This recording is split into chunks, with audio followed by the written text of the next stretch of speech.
Another award-winning, thought-provoking, action-packed edition of the Tony Basilio Show is coming up next. Tips are always appreciated here at TonyBasilio.com, home of the Tony Basilio Show.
You found the Tony Basilio stream at TonyBasilio.com or on your smartphone or tablet. Another thrilling, chilling, and sometimes spilling edition of the Basilio Show is on the way next. Tips are always appreciated here at TonyBasilio.com.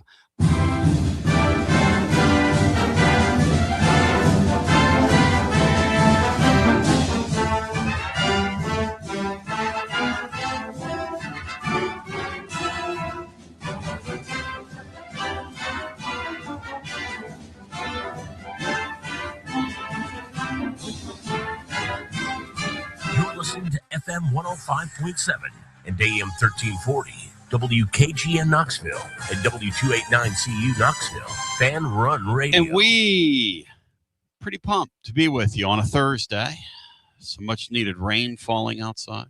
I'm not going to complain because we've really needed it, and it's nice. So we're being replenished, refresh, whatever I'm trying to say. Brian TGMD with us on a Thursday. Gents, que pasa, amigos?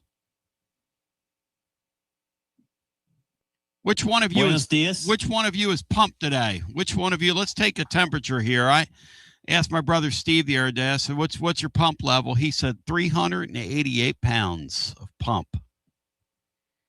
Matt, what's your pump level today? I certainly can't match Steve, but I'm pretty fired up to be here. Isn't it great, man? Isn't this fun? Matt, I wanted to get into this yesterday, but I don't know what it is about this thinking. And Texas is coming to town, right? It's a great time to pivot on this.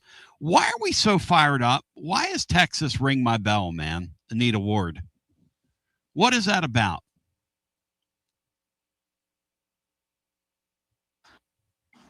Well, I just think it's one of the premier kind of college sports brands. Yep. Really across all sports. Really, they're competitive and they kind of come with that arrogance that I think is a little off-putting to just about everyone outside of Austin. So it's kind of fun. You kind of circle them, and it's the first time they're doing this. So it's neat.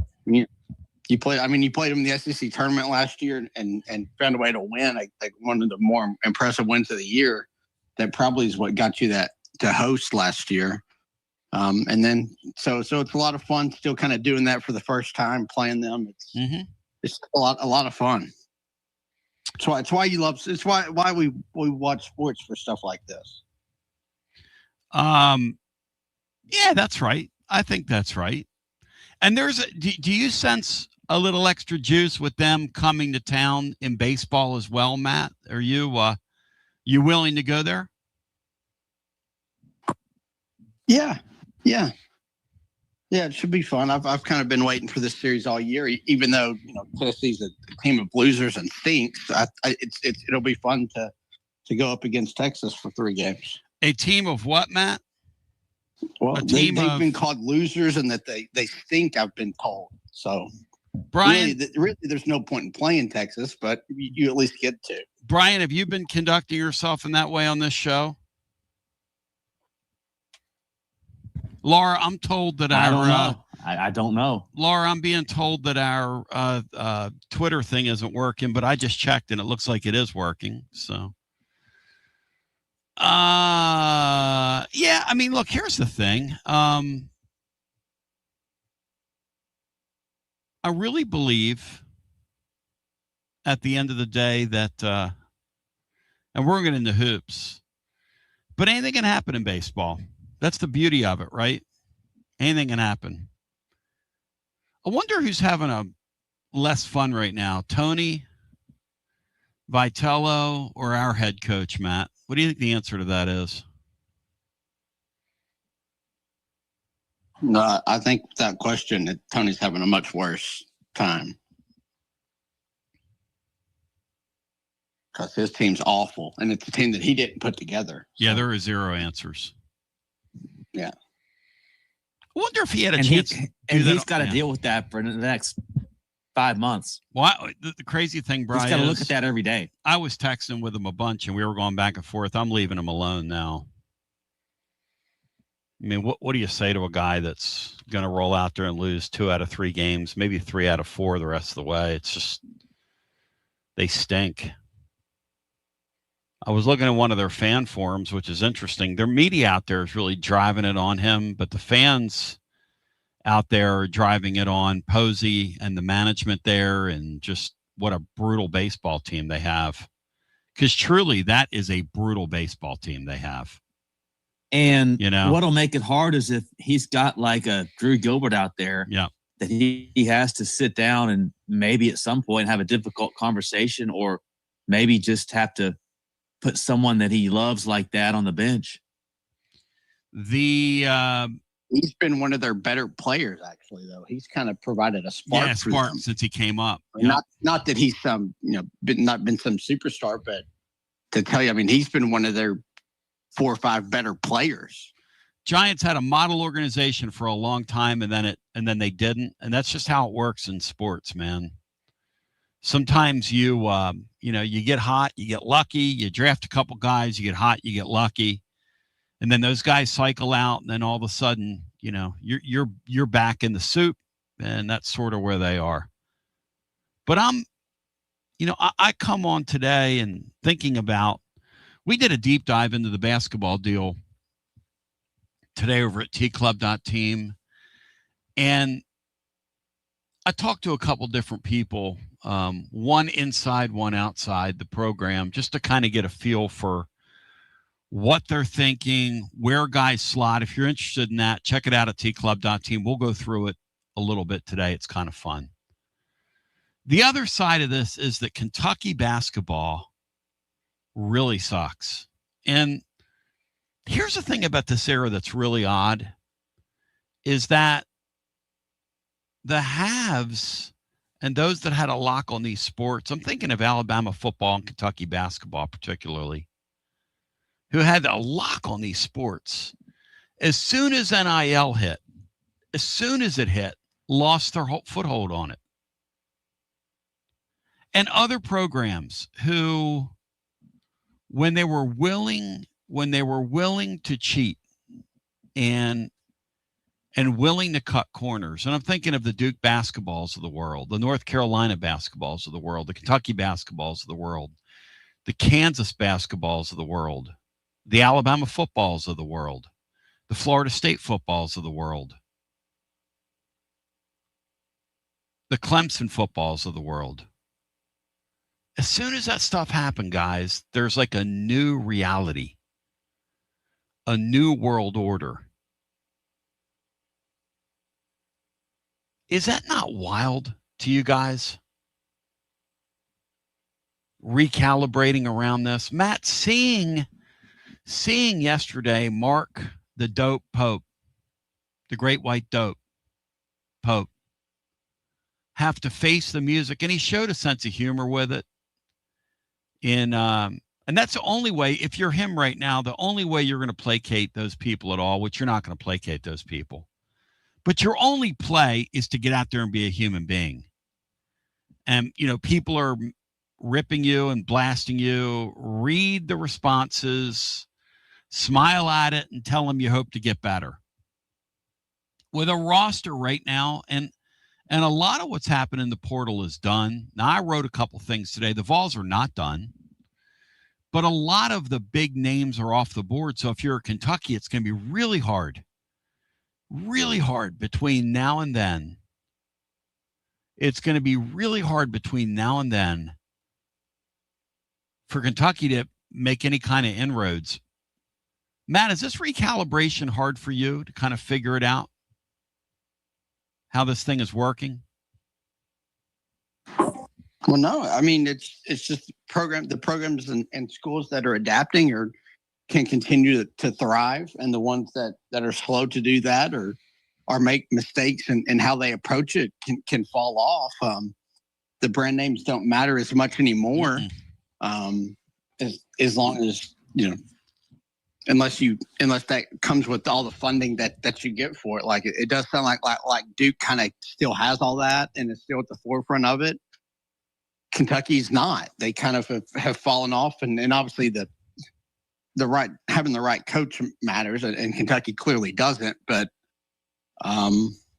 it's just interesting to watch and how the brand names just don't matter, and history doesn't matter anymore, and really less than it ever has.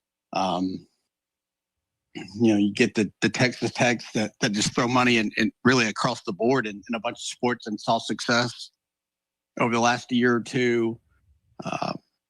Yeah, it is kind of cool. You know, Indiana, that's just an incredible story, but that's more that the head coach did that. They didn't really, I mean, they invested a bunch, but they didn't go over the top like Texas Tech. That's just one of the greatest 2-year coaching jobs maybe in the history of sports. But it is fun to see which programs can adapt and thrive and which ones have clearly taken a step back and, you know, maybe never return to what they were. I think that's right. I think if you're an Alabama fan, you have to kind of think to yourself, and I'm not trying to be glib about it, but if you're an Alabama fan, it's over for us. When you're buying everybody new Dodge Chargers and you're building to a house and those sorts, everybody does that now. Dan Issel said the unspoken out loud when he appeared on a podcast, and he said, you know, here's the truth. All fairness to Mark Pope, Mitch Barnhart, and everybody involved, all those years, we were one of the big cheaters in the deal, and now we're not. And because everybody can do this now, and they're better at it. And Rick Barnes, he didn't say Rick Barnes, but I'm going to say it. Rick Barnes knows how to navigate. He knows how to operate. Rick Barnes is an owner-operator. Just like my man Rob Lewis and his wife have taken over the beard and beer market. Rob's not paying me for this, but I want to shout him out because he's joined the fray of local business owners out there fighting a good fight, wants to put together a community-oriented thing where, they honor community and music and people getting together out in that Bearden area. And good for you, Rob Lewis. Shout out to you, my friend. Shout out to you. And I hope Big Orange Country will come out and support you because you're a good man. You and your lovely and your boy. So shout out to Rob Lewis. But, you know, Kentucky fans, Alabama fans, Matt, have to deal with the fact that, I mean, how long's it been, guys, since Kentucky's been to a Final Four now, Bri? What's the number? It's 2015. Okay. And Duke's been to one in 2025. So okay. 11 years for Kentucky. Yeah, Duke, not so much. Duke's always going to, I said Duke because I like to have fun with them getting eliminated this year. I think they've got a good young coach, and obviously they've got a huge supply of money from Wall Street. That's why they play a game or two a year up in New York. And that's why annually their path includes going through the Northeast with all those really arrogant Duke fans. Trust me. The top student in my high school went to Duke, and she was annoying. No offense to her, but she knows who she is. They also have their own TV deal. She was the quote unquote class president. Yeah, they have their own TV deal. The other thing that's getting ready to hit the fan here, guys, is this 24. How many YouTube subscribers does she have now, though? God, and that's really in life, Matt. You and I both know that's how we talk about brand recognition now. I mean, do you even remember her name? Yeah, I don't want to shout her out though, because you never know who's watching. Because radio gets, and YouTube gets results. Yeah, the bottom line is you look back on and see how the dust is starting to settle. Kentucky got rid of Calamari at the exact worst time. Guy's a total squid. Because he's down at Arkansas navigating in that space pretty well. But he had run out of steam there. This Pope guy has absolutely no idea what he's doing. Mitch Barnhart is a highly conservative, kind of Neanderthalish athletic director. They're just sort of lost under him. No offense to Mitch. The Alabama people don't have billionaires. The fellow Bry from Pennsylvania that we have on from time to time, Kevin Skarbinski, who grew up right next to Rob Lewis to the Yuengling beer plant. Rob knows about Yuengling. Went to the Catholic high school that's right next to it, basically affixed to it. And he says to this day he can't drink beer for that reason, which would make sense. He said they have a little neighborhood around the Yuengling brewery, those of you that have had Yuengling. At any rate, I digress because I can. Alabama, Kentucky, who else is it over for, guys? Who else is in a new reality that isn't who they once were? Because Texas, I say all this to say this. The Texas Longhorn baseball team, they're going to be who they've been down through time. Texas football team, one thing we can talk about. Are they overrated for their accomplishments? I would say yes. Well, Florida hasn't been in football what they've been. Texas' last national championship, Bry, was? 2005. 2005 is the only time they've won in like 40 years. Oklahoma hadn't won one since 2000. Texas baseball hasn't won one since like 2006. Matt, why doesn't it feel that way? Oh, that's right, because Arch Manning and whoever the quarterback is, Quinn Ewers, who was totally overrated before Arch Manning. I'm sorry, but Arch Manning to this point is a phony baloney. Sorry, Chris Burke. Sorry. I know I'm not allowed to say that. Guy had 5 good games last year at the end of the year, and I'm not even sure how good the games were. But hey, let's crown him. You want to crown him? Let's crown him. Hey, Brian, what are the chances that Arch Manning's the SEC Player of the Week here and he's early September this year? He's going to greater than 100%. He's going to light us up. Yeah. David Speak says Pottsville, PA, Basilio. That's correct. Thank you, David. Pottsville is one of those little hamlets that we see in that state.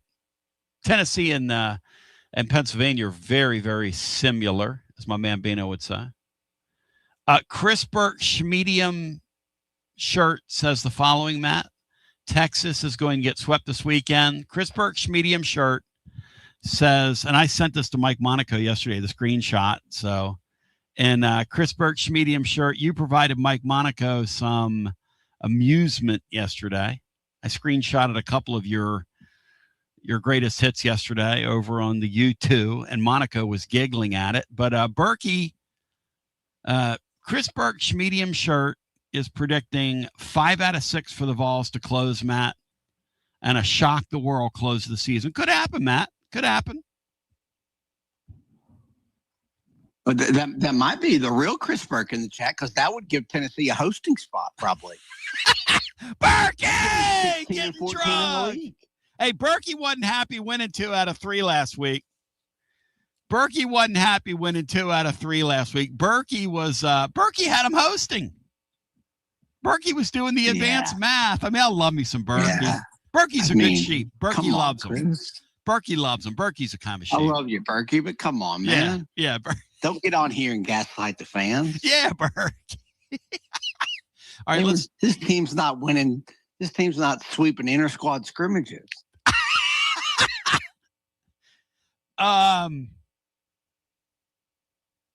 they can't win an inter-squad scrimmage game, Matt. It'd be called due to darkness with our bullpen. By the way, here's the thing. We're going to go to 24 teams in football, and you can see it coming right now. You got Tennessee has an entertainment district going up. These people are not in college sports anymore. They're just not. And so here's my prediction for you in the next 10 years. We're going to fold down a bunch of the quote-unquote Olympic sports or minor sports or non-revenue sports.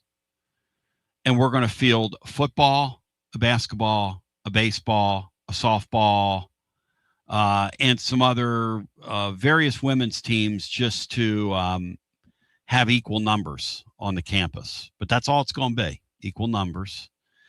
Some men's sports are going to disappear. I think Arkansas is the first. They will not be the last. That's contracting their tennis program.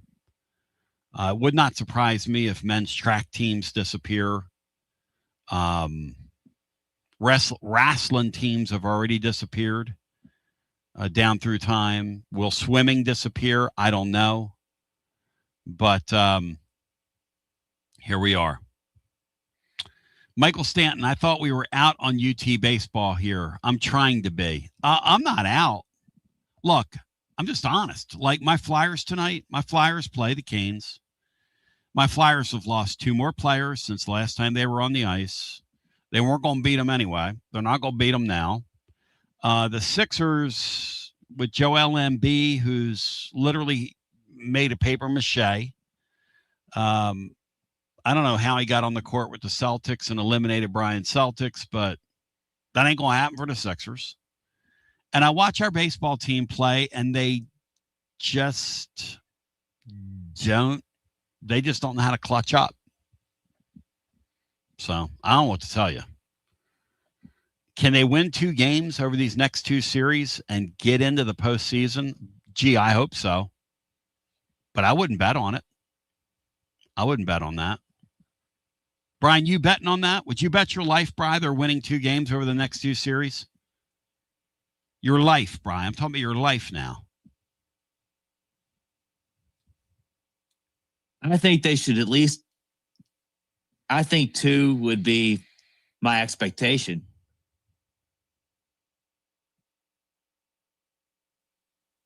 Look, they're very, like Matt said, baseball's a crazy game, and they still have talent. There's no doubt they have talent.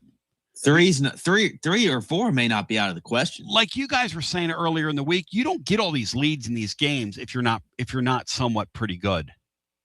Like they've had 5-run leads on multiple teams. Now they've had 5-run leads disappear on multiple teams, but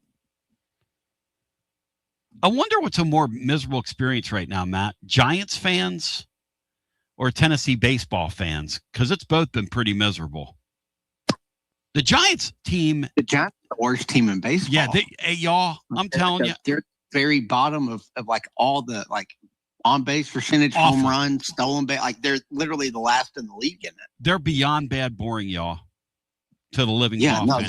And you can't. And there's nowhere to go. I mean, yeah, in college baseball, in theory, you can flip your roster every year. Yep. I mean, the Giants, you can get rid of coaches, but like the players are the players, and they have a bunch of extremely overpaid veterans who were well past whatever prime they had. There's still hope for Tennessee's baseball team. I don't think there is any hope for the Giants. Chris Burke's medium shirt said this team right now 18-6 if we played 7-inning games. I believe that. He might be kidding, but I believe the number would be something like that. No, it's like 4 or 5. They've lost. It was like 4 or 5 games for that they've led after 7, and I don't think they've come back from a deficit late either.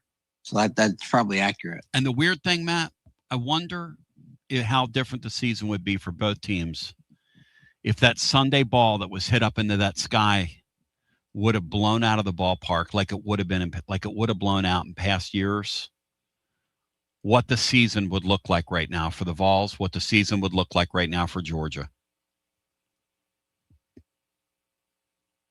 Georgia's got a 2.5 game lead in the SEC standings. I mean, what in the world? Like they're gonna run away with the league. Matt, did they look that way to you that first weekend?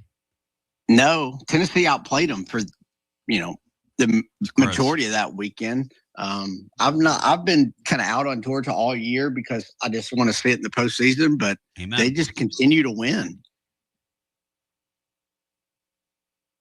That game, and listen, I was in here with Heflin, and he jumped up, and Heflin is not an emotion guy.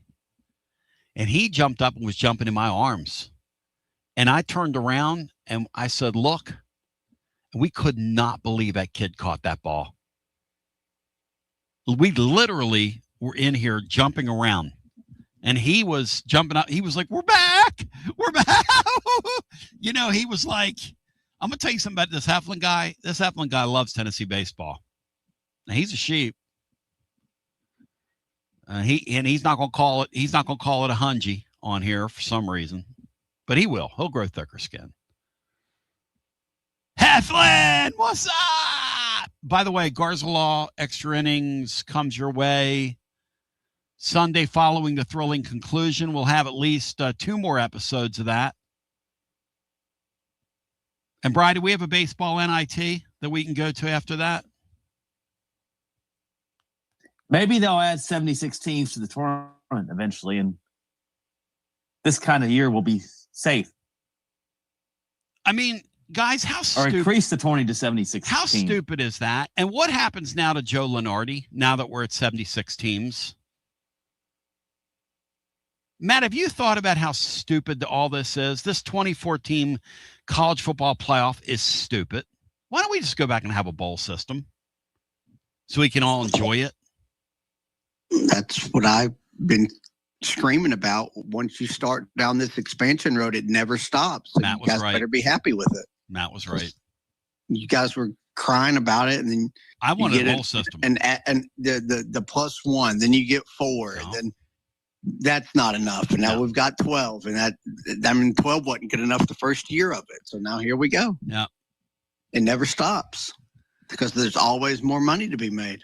We've got to give them 30. They'll take 35. We've got a new poster in 35 the day after that. They'll do 40 the day after that. Value regular season games that are on campuses. Danny Sherry Curls over on YouTube says the following: I'm just dazed thinking about Heflin jumping into Tony's arms. What even would that look like? If you go back and you watch Sunday, the end of the show, I come in from playing music, and I was listening to Matt and Willie sounded like he needed a hug. And Matt left, but I came over and I gave Will a hug and I kissed his neck. And he didn't know how to act. He looked at me like, what the hell's wrong with you? His headphone was twisted off like this. So he had to reorient himself. But fun stuff. But yeah, so shout out to my man, Rob Lewis. Again, he didn't pay me a dime for this. I saw where they bought the Beard and Beer Market. I cheer for small businesses. It's just kind of in my nature. But and speaking of your money doesn't buy. Explain to me, guys, how LSU has 2 players out of the transfer portal when they got this wonderkin, Human C, Will Wade. How in the world can he stand there before the LSU family? How can Will Wade stand there with only 2 players, Matt, on his roster? And I mean the man is standing there with only 2 players on his roster, Matt, and one of them is an Israeli national, Matt, that they took away from Kentucky. He's got 2 players, Matt. How can he stand there before LSU Nation with only 2 players, Matt? Well, they totally devalued their men's basketball the last few years, and he's able to to kind of hide behind Lane Kiffin and the yoga poses right now. Yeah. And I guess Jay Johnson's kind of in front of him right now and taking maybe not now with how bad they've been, but Wade's just been able to kind of sneak around and go under the radar right now. I mean, literally, they only have legitimately they only have 2 players. They only look at it. Like there's nobody left. There's nobody left. They got that Israeli national and one other guy, and he gonna stand there. Matt, tell the living listener why I'm thrusting my pelvis out right now on YouTube and doing what is the Will Wade stance? What is that, Matt?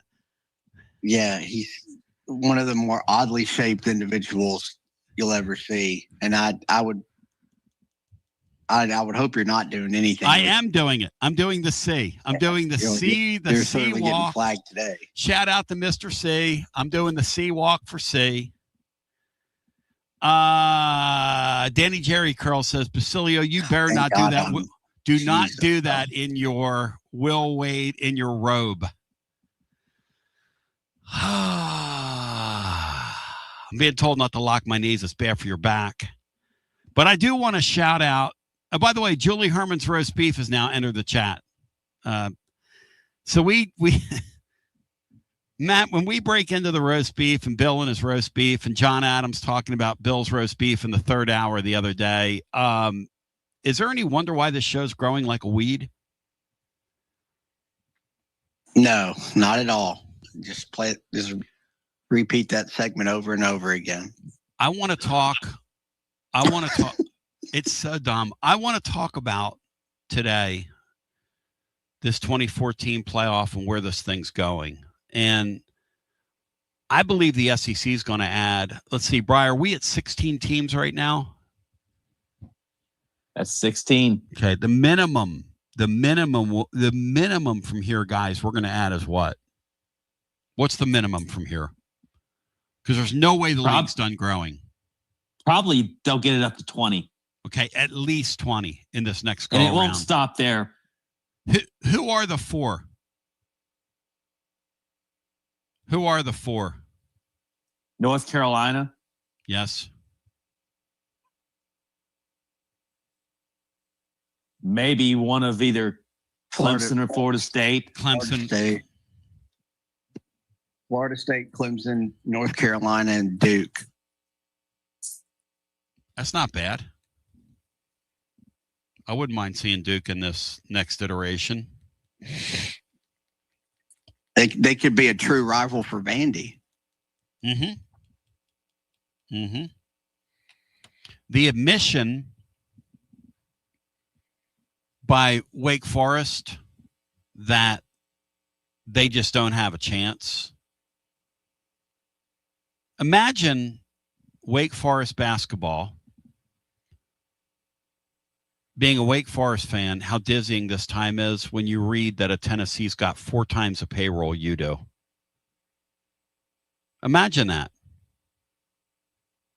Brian, how'd the Lady Vols do yesterday in softball? I didn't see it. I'm not trying to be funny. I know they played middle of the afternoon. Yeah, they lost 4-1 to Ole Miss. They can't score any runs. Darn. I saw middle innings. It was scoreless, and then I never went back to it. And they commit costly errors that cost them these low-scoring games where they can't score. So leading Brian, to unearned runs. Is that they were on the wrong end of an awful check swing call that led to Ole Miss scoring 3 runs. Oh, really, Matt? Yeah. Yeah, it was more of a full swing than it was a check swing. But I think there were 2 runners on base. There wasn't an umpire down the line that would have been able to call it, and it was really bad. The thing that gets me, guys, is that we have this technology and neither sport's gone to it. And all these women's sports now are that the softball sport is extremely popular over on ESPN. I think the women's softball does better than the men's baseball does. Berkey, close your ears. There's no reason why both those sports, Matt, don't have that ABS stuff. especially at this level. I think they're going to implement it for the SEC tournament. Aren't They're having it for Hoover. And you know what, Berkey? Good for you, brother. He's been calling for it for years. Good for you, Berkey. Let your voice be heard, my brother. He's right. Because, Matt, we all know, look, it's tough. Being an umpire is a tough deal. I think it's made the Major League game better. I think at the collegiate level, Matt, is it going to help the pitcher or is it going to help the hitter more at the collegiate level? ABS will help. Should help hitters more because you kind of shrink the strike zone. Brian Hartman. Baseball has a little bit of a buffer zone, and they have this year. The umpires have stood by that, and I think everybody kind of is in favor of that. But the ABS, there's no buffer zone. It's pretty dead set. It'll be interesting to see which SEC teams kind of have their players shrink 2 inches going into the SEC tournament this year. I'm kind of curious about that. Interesting. Brian, Lady Vol started the season 20-0, right? What's their record right now? They were 26-0 and they're 42-10, so they're only 16-10 since a 26-0 start. Oh. And where in there did Pickens get hurt, Bri? In the first SEC series where they scored a bunch of runs against LSU, gave up more, but they won all 3 games, and then she comes back the next week. And then the offense just from that point forward has not been consistent at all. And she was the number 1 pick in that professional league, like number 1 overall pick. Yes. So that hasn't dampened the next level's opinion of her. But the ABS that's interesting. They're going to try it in Hoover. Be extremely interesting. Are they going to do, guys, a similar system to what's done in Major League Baseball with the... I assume it'll be the exact same, yeah. Okay. So the players get to initiate the challenge and not the coaches? That would be interesting on the collegiate level. Pitchers, catchers, and the hitter are the only ones that can do it. And wow. It's got to be that. I think they get 3 as opposed to just the 2. So it's a shame. Maybe Tennessee could bring Blake Burke back so they can use both challenges in like 1 at bat.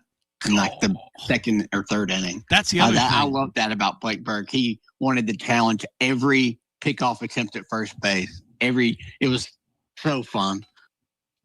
I loved it.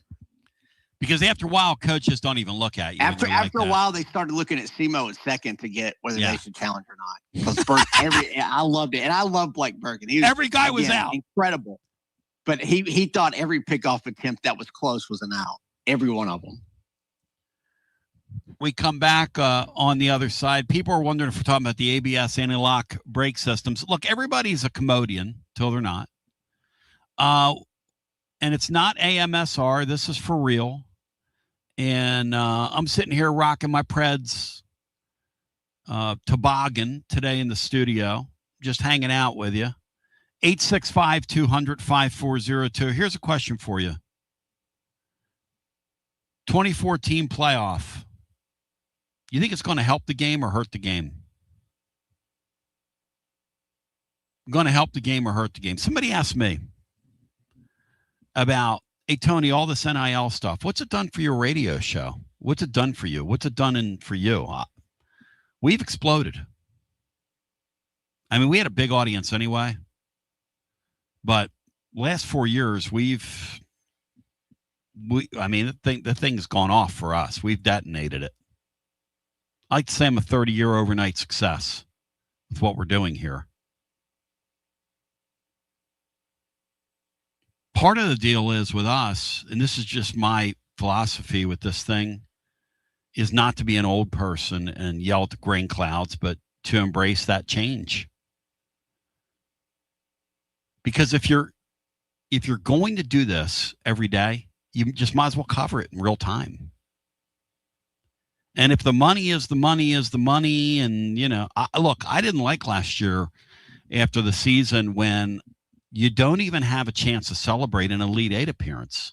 Now, next year, they're at least going to take a week off in between the end of the regular season and the when we get in, or I'm sorry, the end of the postseason. So when you crown a champion, and then you get into the portal season. They're going to take a week off next year after the next season.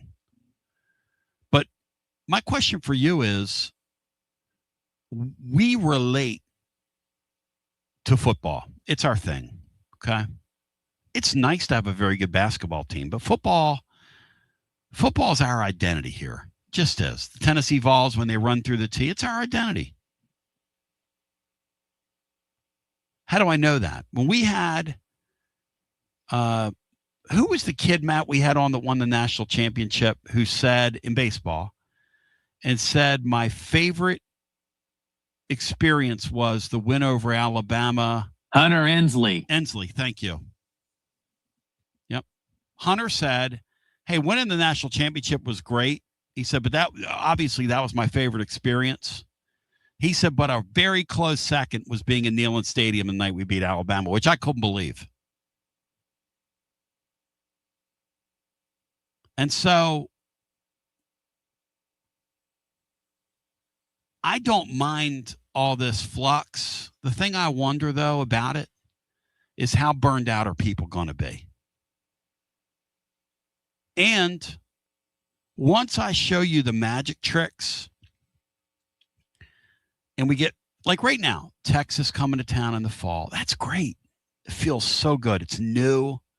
It's all brand new. But once they're in here 4 or 5 times and they're just another league team with a popcorn fart history like they are, no offense to them, but that's what you are. I mean, you're a Texas football fan, and Brian Hartman tells me you haven't won a national championship in 21 years and you play in this league. I mean, you got an overrated quarterback, you got an overrated head coach, you got an overrated university, you had your own network and nobody watched it. Hell, I got more viewers right now over on YouTube than you did in your whole network. Shoot, come on, man.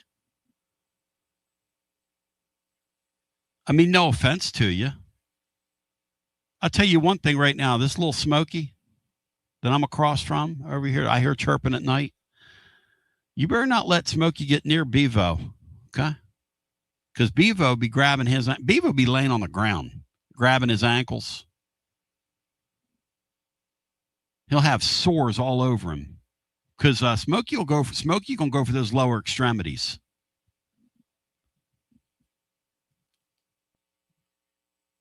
But you know, the magic tricks, right? Like, this thing could easily turn on these guys and gals that are bringing in this 2014 playoff. Here's what I mean.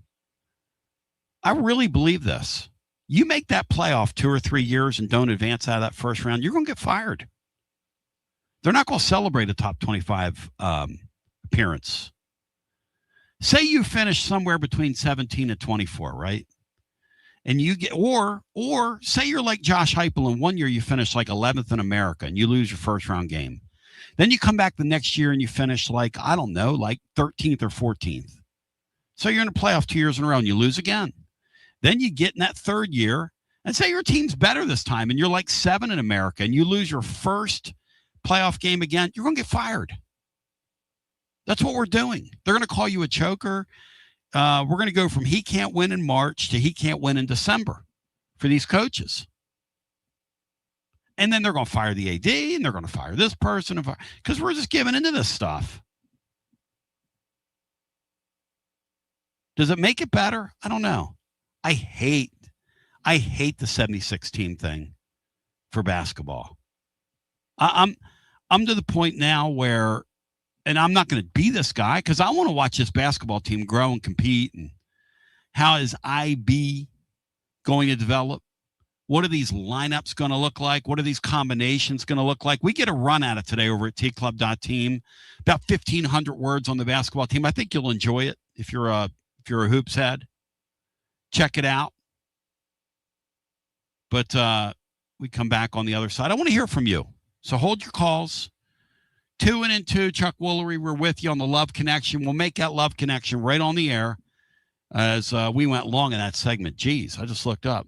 Wow, I'm overtime. Life never stops moving. And between the 30-minute commutes, daycare pickups, weekly soccer practice, Tuesday night yoga, X number of coffee runs, and that weekend trip to grandma's, you're racking up the miles. What you need is a tire that can keep up. A tire designed for doers. A tire that's going to last. Like the exceptionally long-lasting Michelin Defender tire. With an 80,000-mile warranty and the safety and comfort you expect, you can forget all about the miles ahead and focus on getting to your destination or conquering your to-do list. Fleet Tire, I-275 exit 1B at East Woodland Avenue in Knoxville. That's Fleet Tire, I-275 exit 1B at East Woodland Avenue in Knoxville. Fleet Tire. He doesn't always drink beer, but when he does, he definitely prefers Dos Equis. That's right. The most interesting man in the world has returned, and he's more interesting than ever before. His phone is addicted to him. All of his teeth, all are wisdom teeth. So raise a Dos Equis to the man, the myth, the legend. And remember, stay thirsty, my friends. Dos Equis, enjoy responsibly. 2026 Cervezas Mexicanas, White Plains, New York. Inward Half is committed to the game and the memorable moments that happen in between. From the tee box to the tailgate, from the green to the big game.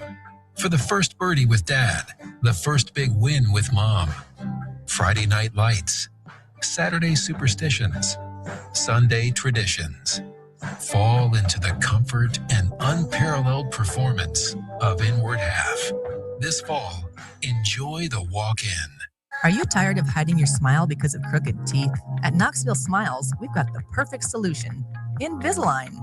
No metal, no wires, just clear, comfortable aligners that straighten your teeth without anyone noticing.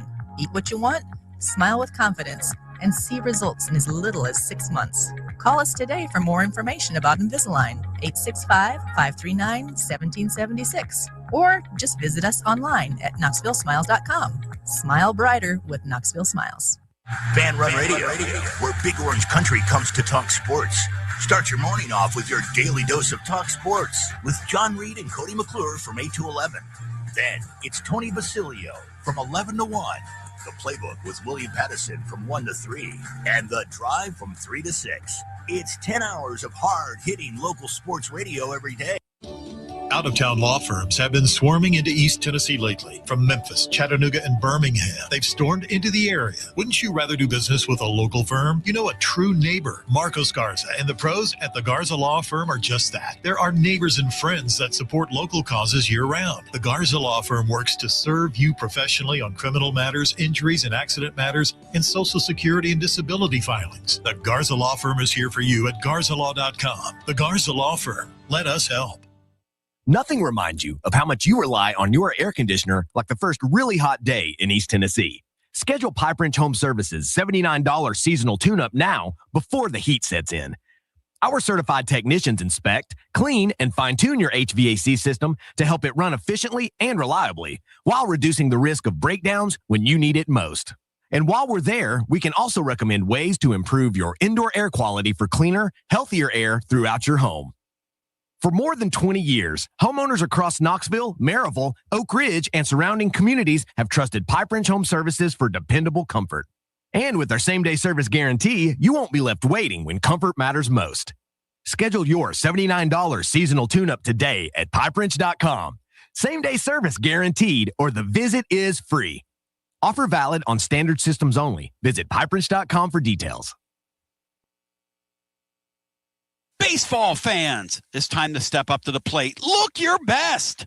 Get some new Tennessee gear from Alumni Hall. Alumni Hall has the best selection. Top brands for you to choose from this season. Look, it's nice and warm outside. So get into any of their 6 air-conditioned East Tennessee locations. Shop online, download the app, grab your Tennessee baseball jersey, your hat, your decal, maybe a t-shirt, and they have so much more. Earn $10 in rewards for every $150 you spend. Go Vols and shop Alumni Hall, your ultimate Tennessee shopping destination. Touch them all with Alumni Hall. Your Knoxville Smokies are back home all this week, and we've got the best promotions, like kicking off the week with Cinco de Mayo. Then all-you-can-eat Wednesday, Knox Vegas Thirsty Thursday with half-off draft beers, and this weekend, get to the ballpark early on Friday and get your free camo replica jersey. Love gum? Well, good. It's Big League Shoe Night on Saturday with post-game fireworks, and we're celebrating Mom on Sunday. It's Mother's Day. Woo! What a week. Reserve your seats now at smokiesbaseball.com. TB back with you, 865-200-5402. Look, baseball's fun. Basketball's a great thing. I love the sport. But here, we are a football culture. Tennessee football is bigger than both of us. It's bigger than all three of us. It's the biggie. It's the biggie fries.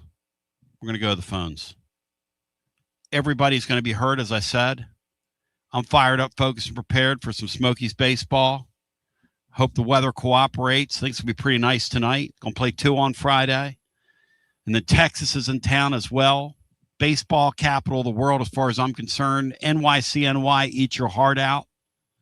Let's go back to the phones and get our next call in. Hello and welcome. You're on the air. Hey, Tony.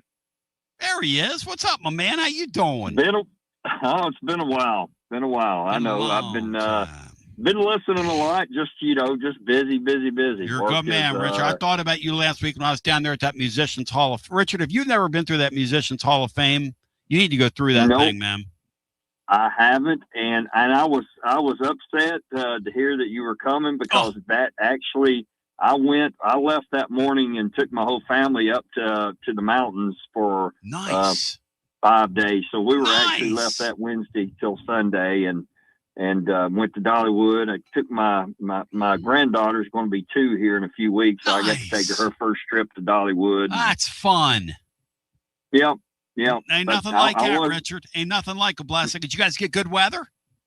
Oh, yes. The weather was awesome all time. All the rains and fronts came through and kind of disappeared that Wednesday as we were driving up. So, yeah, we had good weather.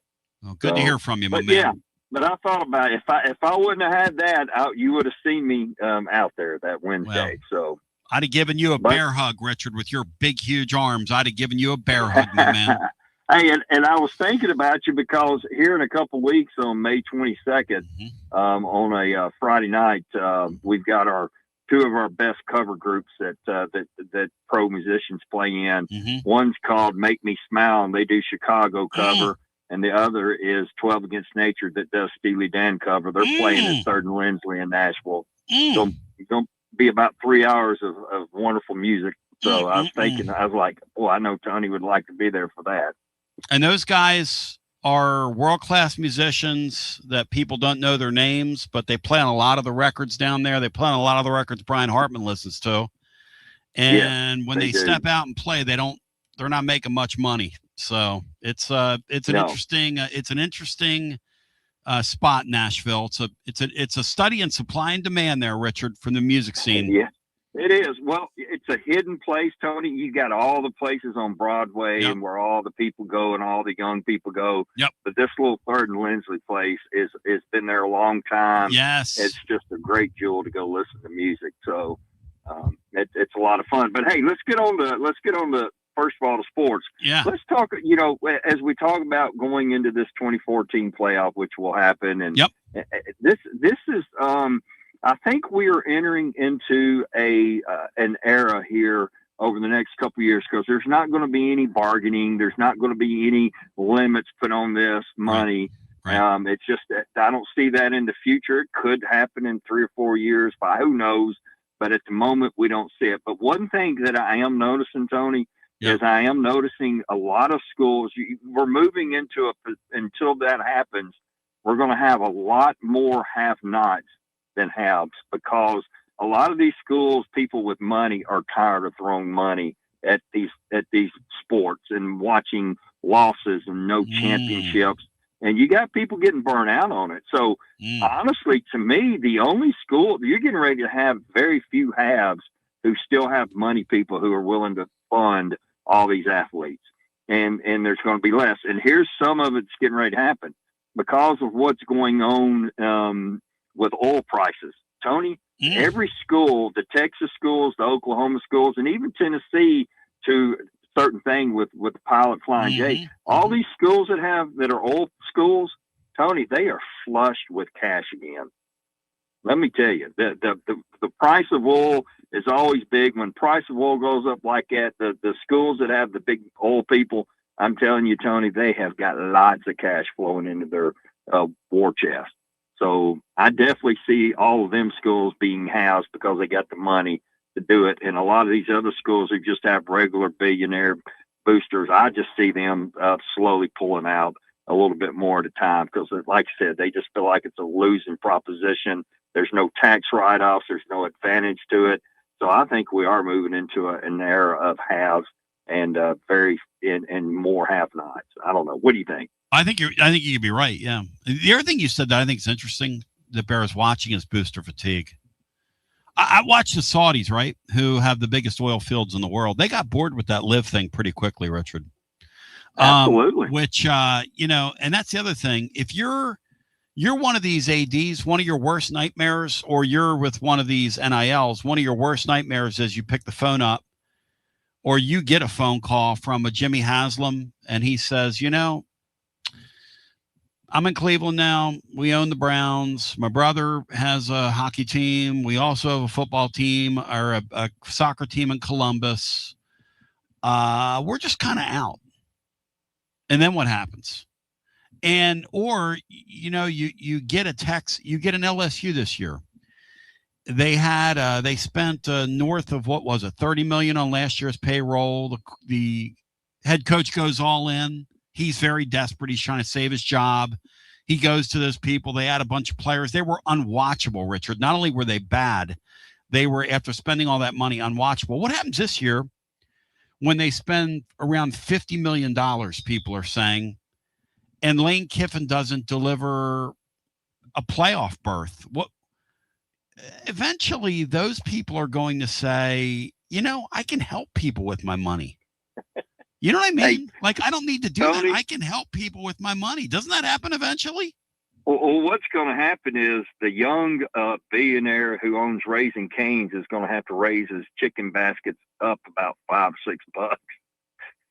to help pay for the losses he's taken in NIL, because that is their main funding guy in their NIL, Tony. And so that's right. But yes, when do they finally? Because like I said, at the end of the day, there's no tax write-offs. There's no advantage. All you're able to do is say, I helped try to buy a championship. Well, if you're not winning them, it gets old and you don't like you said, the Saudis are like, you know what? We can't replace the PGA. The PGA is still going to dominate all the headlines. So, yeah, they're tired of throwing their money away at it. So all of them eventually get tired of throwing money at it. So it's going to be interesting when the pendulum does swing back. And unfortunately, like you said, with all the sports that are going to go away on all these programs, it's going to be sad when it does swing back and you're going to have all these other sports that can't fund scholarships no more, and they have to go to all these club teams to where there's nothing there behind it with scholarships, and so it's going to be real interesting. Just sad to see the future because it's not college sports. And then look, I'm not going to bemoan this thing because I'm not going to be an old man screaming at the clouds. But this entertainment district thing, I mean, I was talking to somebody last night about what's really going on. Like if you went to that concert over the weekend, I'm going to introduce a new term to you, and it's called a perimeter. And Tennessee is expanding the perimeter now where they start waving the wands at you. And when you go to sporting events now, they're going to start expanding the perimeter because they want to control everything that happens and sell to you. And listen up to me. Listen up. And sell to you $30 basket of chicken and fries and all these other things. That's what we're doing now. And they're going to expand the perimeter. That's all. It's about the money. Yep. Yes, because, that entertainment district, and the reason why the city itself and the mayor and the rest of them are happy for it, Tony, it's tax dollars, baby. You think about the hotel tax they're going to put on each one of those rooms. Amen. That's the way it is here in Nashville. Nashville loves what they have because there's like these extra $20 tax fees on hotel rooms. And that's one of the biggest reasons the mayor here was trying to get rid of several of the businesses. We got Acme Feed, which one of the owner of that is one of our best chefs who owns a lot of businesses and has done well. He's right there by the river on Broadway.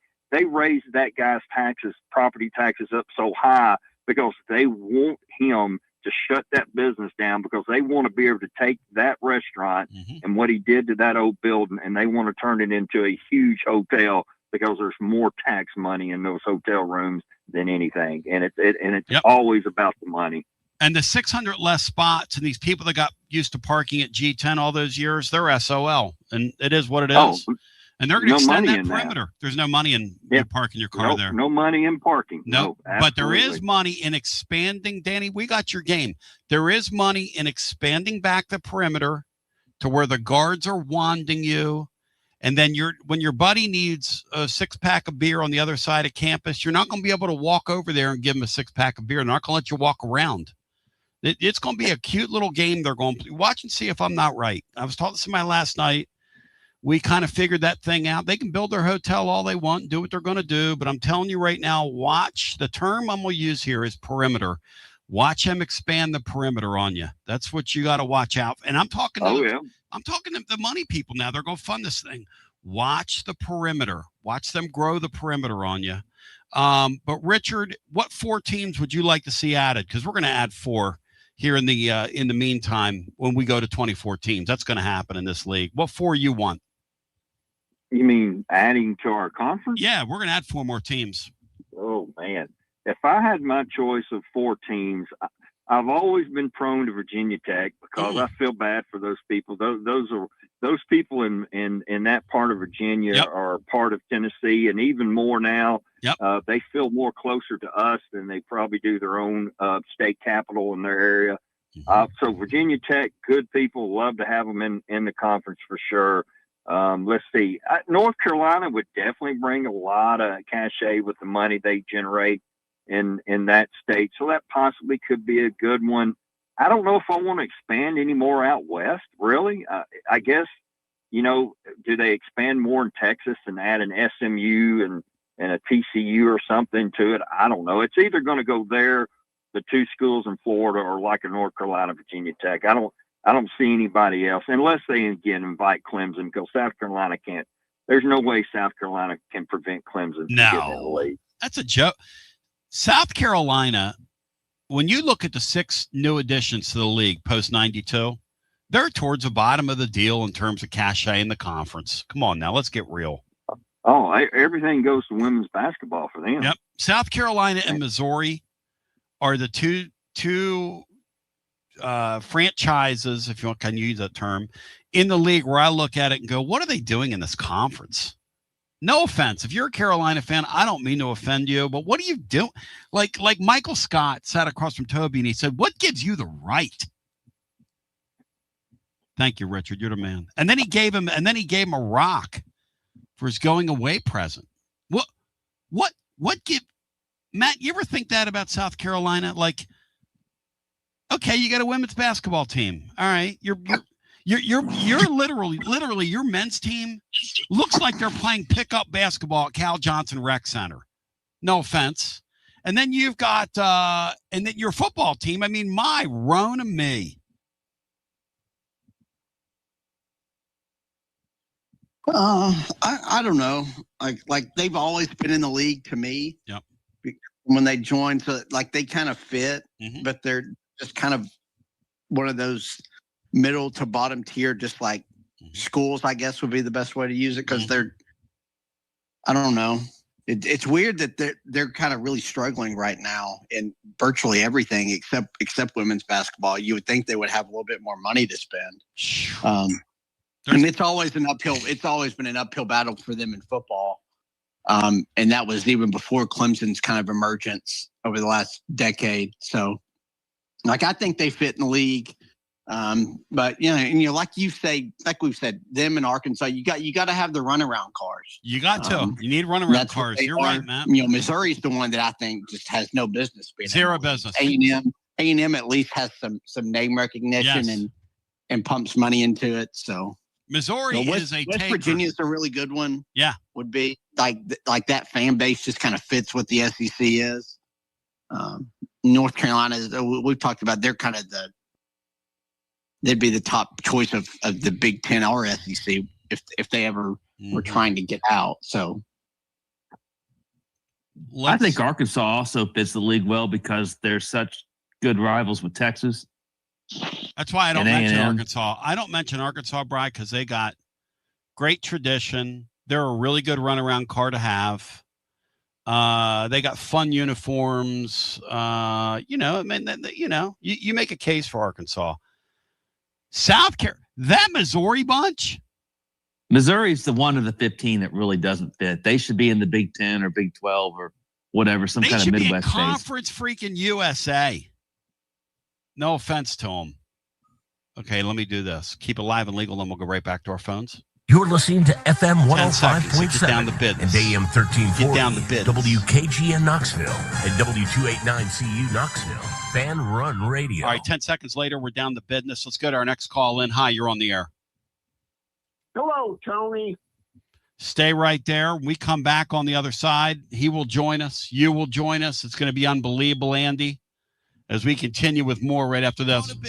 Inviting you to experience the Collins Insurance difference. And what's that? How about multiple top carriers that you can trust? Like Erie. They underwrite our entire Rainier studio and everything around it. Travelers, Hartford, Hanover, Progressive. We do what's right because we care. In today's technology-driven world, maintaining the human touch, Bruce Springsteen, is one of our main focuses. We deliver the best customer service humanly possible. We give you someone that you can actually call or sit in front of. Imagine that. No call centers here. Experience the Collins Insurance difference. Check them out at collinsinsuranceTN.com, and they're Mrs. B approved. Collins Insurance. It's the hottest post-game show on the planet. Garza Law. Fifth quarter fan reaction. Fan reaction. As soon as the final gun sounds, we're live.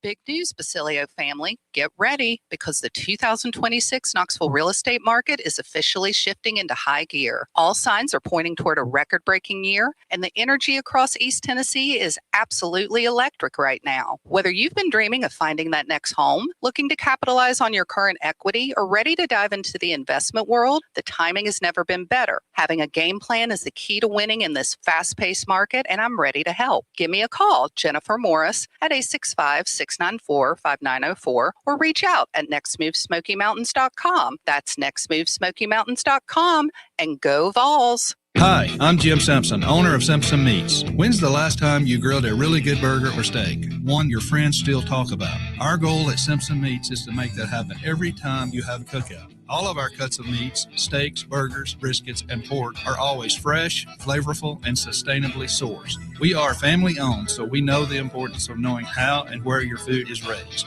We have been putting quality first since 1888.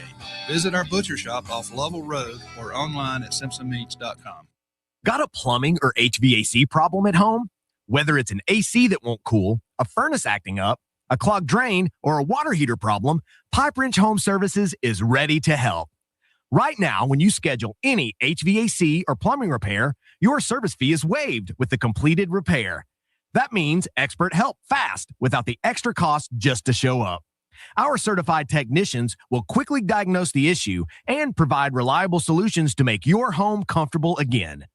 And with our same-day service guarantee, you won't be left waiting when help matters most. For more than 20 years, homeowners across Knoxville, Maryville, Oak Ridge, and surrounding communities have trusted Pipe Wrench Home Services for dependable comfort. Schedule your repair today at pipewrench.com. Same-day service guaranteed, or the visit is free. Service fee waived with completed HVAC or plumbing repair. Restrictions apply. Visit pipewrench.com for details. Okay, so we really need uniforms and equipment for this season. Can I trust you with that? Cool, I'll just order them online. What? Yeah, I'm going to hop online and I'm going to get them ordered. Hold up, that's not a good idea. We shouldn't just spend money on some random online retailer, okay? I mean, it seems pretty convenient. Trust me, it's a terrible idea. Let me simplify this for you. SM Athletics. Okay, how do you pronounce it? SM Athletics? They're the go-to for uniforms and equipment, whether it's for universities, high schools, youth leagues, you name it. So why wouldn't you rather go with professionals who can guide us through the process, design the perfect uniforms, and deliver the best equipment? Yeah, I guess that makes sense. What's the name again? SM Athletics. Right. It's definitely smarter to go with a company that emphasizes customer service, fair pricing, and, of course, excellent products. Exactly. So, yeah, I guess it's settled then. For uniforms and equipment for all sports, it's SM Athletics. When a dangerous, overgrown, or storm-damaged tree is threatening your home, your car, or your family, don't risk it. Call ECR Total Landscapes, your local tree-cutting experts. From precision tree removal and trimming to emergency storm cleanup, ECR Total Landscapes has the equipment and the experience to get the job done safely and efficiently. Call today to set up your free estimate, 865-384-2012, or just go online to ecrtotallandscapes.com. Chilio here, and my friends at Carnes Motor Company started with a dream over a quarter century ago. I met Rob and Brian back when I still had hair, and they were working at a huge dealership in West Knoxville. But they told me back then they wanted to sell cars on their terms, and I wanted to do radio on my terms. Their terms, just like my terms, are ultimately your terms. In both cases, you're the winner.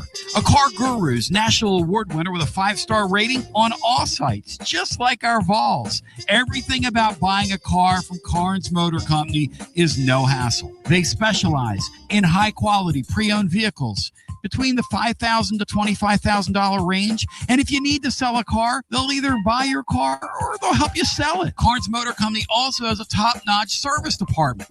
Therefore, every vehicle is rigorously inspected and serviced prior to delivery. So you're guaranteed to get a quality pre-owned vehicle every time. If you need a place for service, they've got you covered. Come be a part of the Carnes Motor Company family and tell them you heard about it from me. Online at carnesmotor.com, Oak Ridge Highway, 1 mile past the Carnes light. Carnes Motor Company. And I'm going to shout out my boys over at Carnes Motor Company because y'all are incredible. And y'all even have the gold bullet still running. I mean, those guys do incredible work. We're going to pick the gold. The gold bullet almost went to the junkyard in the sky like in 2018. And Rob and Brian still have the gold bullet running. I mean, they do it all there. Their service is incredible. I shout them out today. Now, my man Brandon, I want to introduce somebody to you. You're going to hear about this event for the next couple of weeks till you're sick of it on the show. And the reason you are is this is incredible community. And Rob and Brian introduced Brandon to me, but Brandon with TMG Pits now joins me. These guys are the smoking champions of the world. And I'm not talking about like Cool and Pall Mall. My dad, I guess, smoked Lark back in the day. Nuh-uh. These guys are bringing a live fire event unlike any other to East Tennessee on Saturday, May 23, which is right around the corner from 2 to 9, and it's called TMG Fest. And Brandon, when I spent some time with you the other day, you fired me up, you focused me, and you prepared me for what's to come because it's getting ready to get real, is it not? Yes, sir. Yes, sir. We can't wait. Talk to me about TMG Fest. So what we're doing is we're throwing a festival like no other, bringing true live fire barbecue and smoking barbecue to Knoxville with the idea that it's about the pitmasters and the people that attend. So for people who've been to competition before, you walk around, everyone's kind of secretive about, their grandfather's, special recipe. That's not how we're doing this. No, you get to come back, talk to the pitmasters, see all the guys that are doing live fire, our YouTube demonstrators, social media creators, talk to them, get samples, get fed the entire time. So we're fired about it. We really want to bring this to Knoxville and show us how it's across the entire world. Because Rob was walking me around showing me, like, you guys make at your shop, you make these incredible, you guys are craftsmen. I can't even describe what you do, but the TMG Fest is an offshoot of what they do. Because you guys go to competitions all over the country, and there are a bunch of guys that listen to me right now. This is their passion. Their passion on the weekends is either to get together with their friends, smoke some meat for their neighborhood, smoke some meat when they're hanging out, watching a ball game, whatever it is. And I told you, man, that I love it. I've often said on here, I can get passionate about anything people are passionate about, but this is something that guys truly love. And you're going to have a smoke-off competition as part of this. You're having 15 barbecue teams from around the country, California, Texas, the Carolinas, etc. You're going to have a ribs category. You're going to have a chicken wings category. And the great thing is, people that are listening to the sound of my voice, and tickets are available, and we want to support what these guys are doing because this is great community now. You support what they're doing. We'll do this annually, and everybody wins here, man, because the food that's going to be there is going to be incredible. Yes? Absolutely. And that's what we're passionate about is great food. Obviously you hit on it. You know, what we build, we consider ourselves artists. We build artwork, even though they're smokers. So we want to show that off, obviously, but we also want to show off all the skill and the true live fire passion and true cooking above hot coals to all of Knoxville. Because really what you guys taught me yesterday is there's two different things. There's live fire cooking, and then there's the smoking itself, and they're similar but a little different, correct? But, correct. So when it comes to smoking, usually you have a big smoker, you got a firebox on one side, you want the smoker across. Live fire cooking is more, from South America, really all across the world. You may have a cross with a whole hog on it or goat on it with just live coals underneath it. You may have some pineapples hung up or some tomahawks hanging down on a table we build that has true just fire burn underneath it. And it's really a challenge. Smoking's hard enough, but when you kind of get used to that, the next challenge is live fire. Can you build that fire? Can you maintain that heat and adjust your level of heat to really bring out some great food? They're shouting you out right now because folks are saying in here that are in the hobby and say that TMG pits are the best in the business, and they're very excited about what you're doing, and this is great news to them. Look, this is going to be a block party. They're going to have lawn games there. Each attendee receives a golden ticket to vote for the winning team. Social media creators are going to be there doing live cooking demonstrations. So that kinds of stuff. They're going to have all kinds of stuff for kids 12 and under. They're going to have live music as well, a little brewski action as well. Kids 12 and under get in free, so you can bring the whole family. Tickets on sale at tmgfest.com, and they're priced reasonably. The event is Saturday, May 23rd at the Hardin Valley Event Center. And Brandon, you guys are going all out. I mean, this thing goes from 2 to 9, my friend. You guys are going to be gassed when this thing's over. Well, just think to start this thing off, I'm there. We're at 6 in the morning. Go! The fire going, so it's all day long. But that's what we love. That's the passion behind it. That's what guys go out and do every Saturday. It's football season. You fire that smoker out before the sun comes up. That's and right. You go till after the sun goes down. Well, Nutty Rob Troxler, I was asking him the other day because he does tailgates 3 or 4 a year over on UT's campus. Rob gets there Friday afternoon. I said, Rob, who's paying you for that? He goes, paying me? Nobody's paying me for that, Tony. It's love. He goes, I love doing it. He goes, I love doing it. Absolutely. That's just part of it. When you get that passion, when you get that true fire lit, it changes you for sure. Yep. And they were reminding me, Josh Heupel's in on the hobby as well. Apparently he's a guy that enjoys the smoke. And look, here's the deal. These folks that are coming in, because you guys have a huge social media footprint around the world, right? Like huge. We do. And all of our entertainers that are coming in, because it's really 2 package deal set up. You got the guys that are competing that the attendees that come in and vote on, but then you have the social media creators that are known all across the world. They're coming in and each kind of having their own little category of something special they're doing. So it's going to be really cool. Shout some of them out, Brandon, for folks that know the hobby.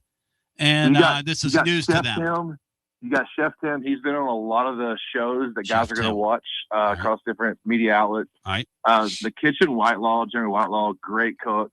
The Flat Top Kings. All 3 of those guys are local, and all 3 of those guys are just known really across the world.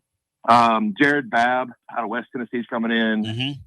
And then you have Rob Troxler may not be known. I call him the Raging Cajun, but he's coming into a seafood bowl. God, I didn't know that. That's incredible. A seafood boil for Troxler. Oh yeah, we got to include him because Troxler really got our company started and kicked off. Cars. God, so, the King Gaslighter. Barbecue friend out of North Carolina is doing 2 whole hogs the entire day.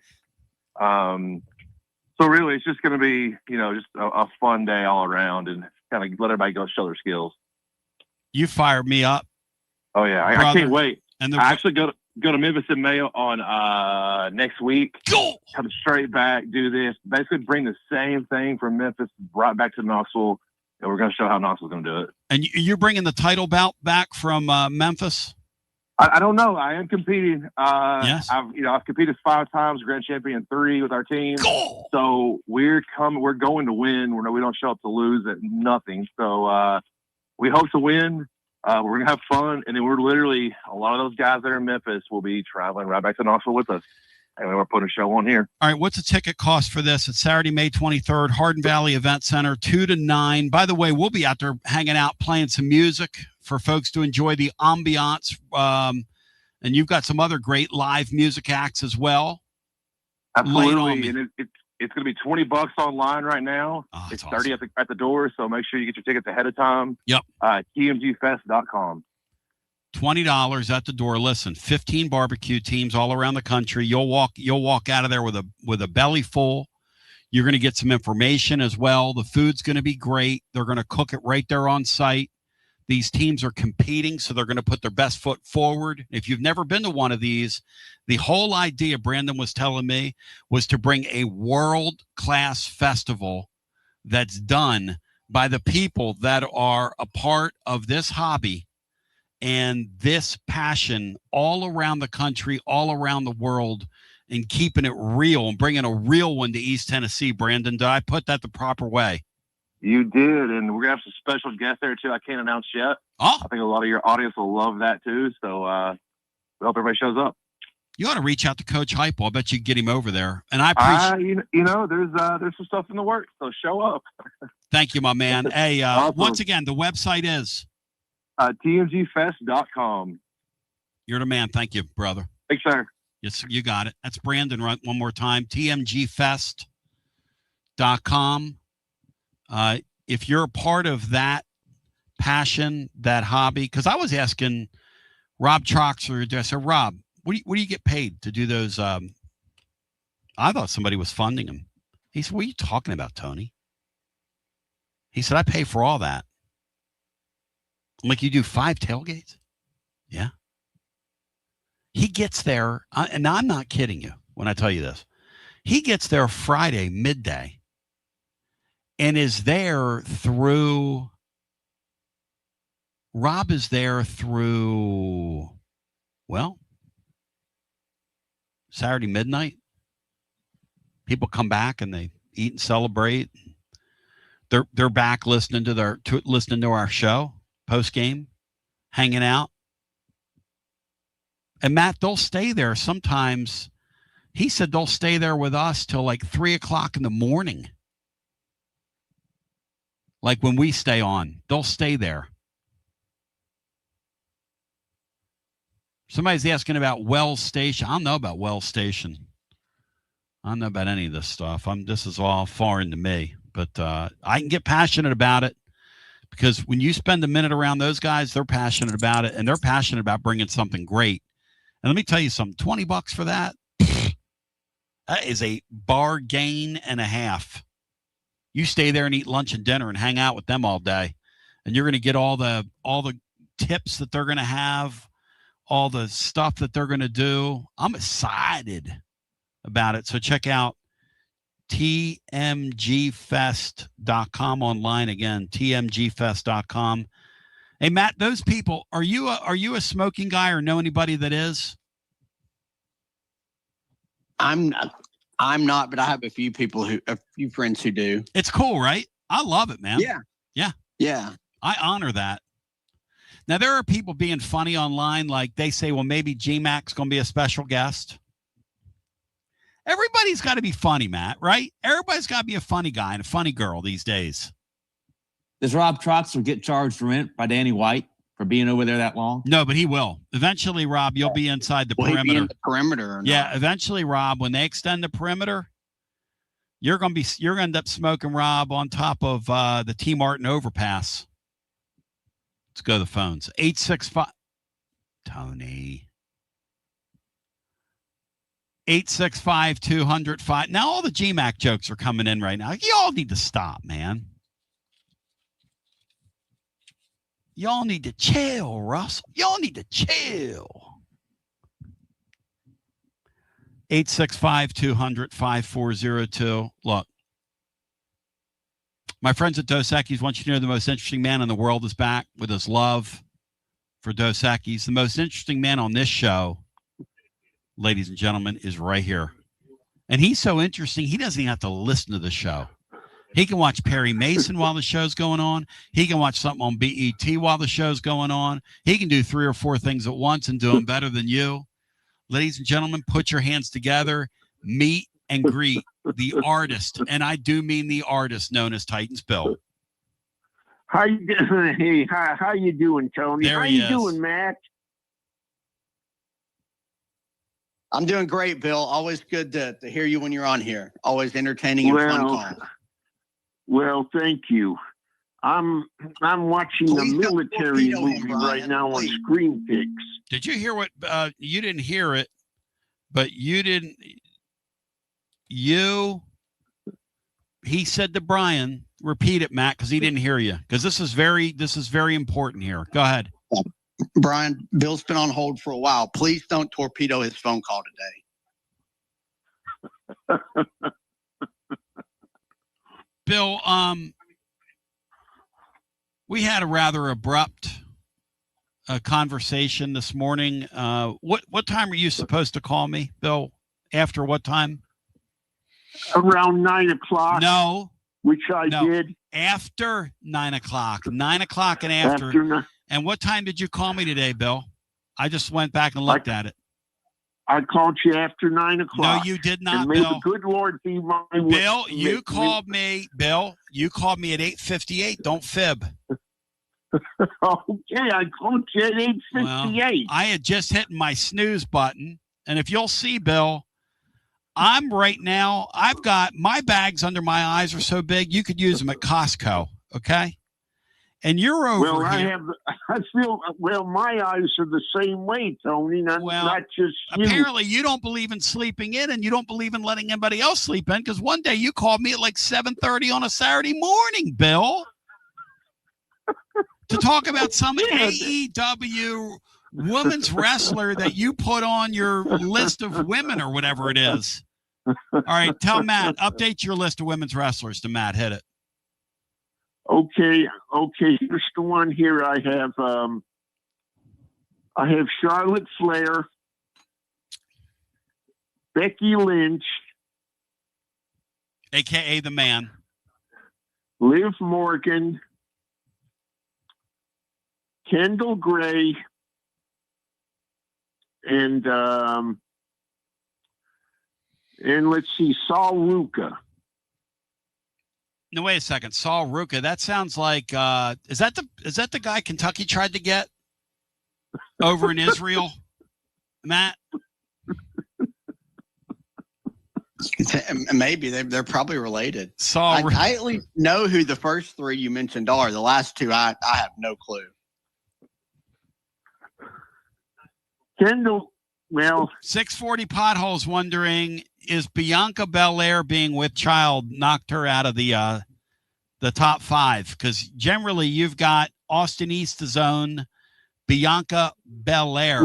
Well, she's still on my list. May I say, Belair is. And may I say she's a Tennessee Vol as well. And may I say she might be the best wrestler to ever come from the University of Tennessee. And that's saying something because the Furnace Brothers, Rex Hargrove, T-Rex in Memphis, who was down there in the 90s with Jerry the King Lawler, etc.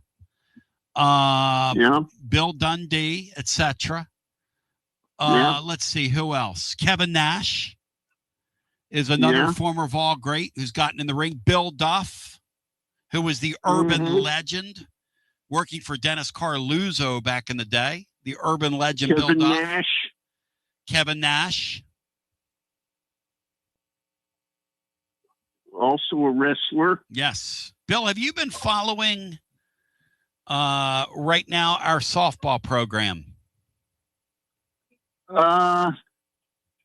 Yeah, I heard they lost yesterday. Of course, once they get into the College World Series, what do? Yeah.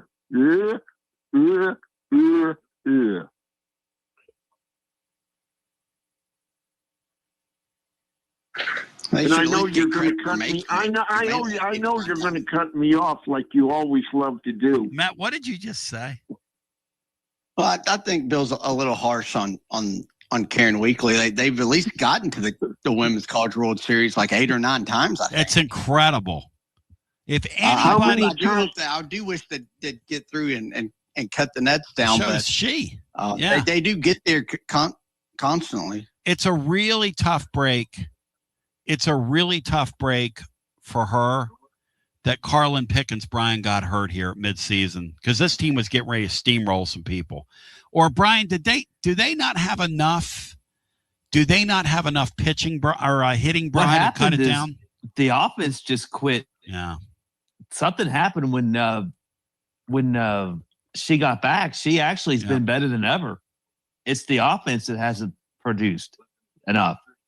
Bill, did you? They only had 1 run yesterday against an Ole Miss team. It's kind of mid, right, against Brian? a team that's won. Ole Miss has won 7 SEC games, and 3 of them have come at the expense of the Lady Vols. Bill, you've I love you. I think you got a great spirit about you, and you're kind of a special friend of the program. But you've had some really horrible takes, like picking on Karen Weekly's one of them. You said a very unfortunate thing one time, and I guess Bino taught this to you, and Bino cracked on Jesse's old girlfriend.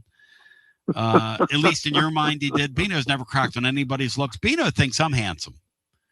But you said something unfortunate about Caitlin Clark one time. Yeah. Who I find attractive. I nearly got myself in a lot of trouble over it. Bill, to those just catching the show, what was your Caitlin Clark line? Looks like somebody beat her with an ugly stick. You're out of here. My gosh. Do you believe he repeated that on the air?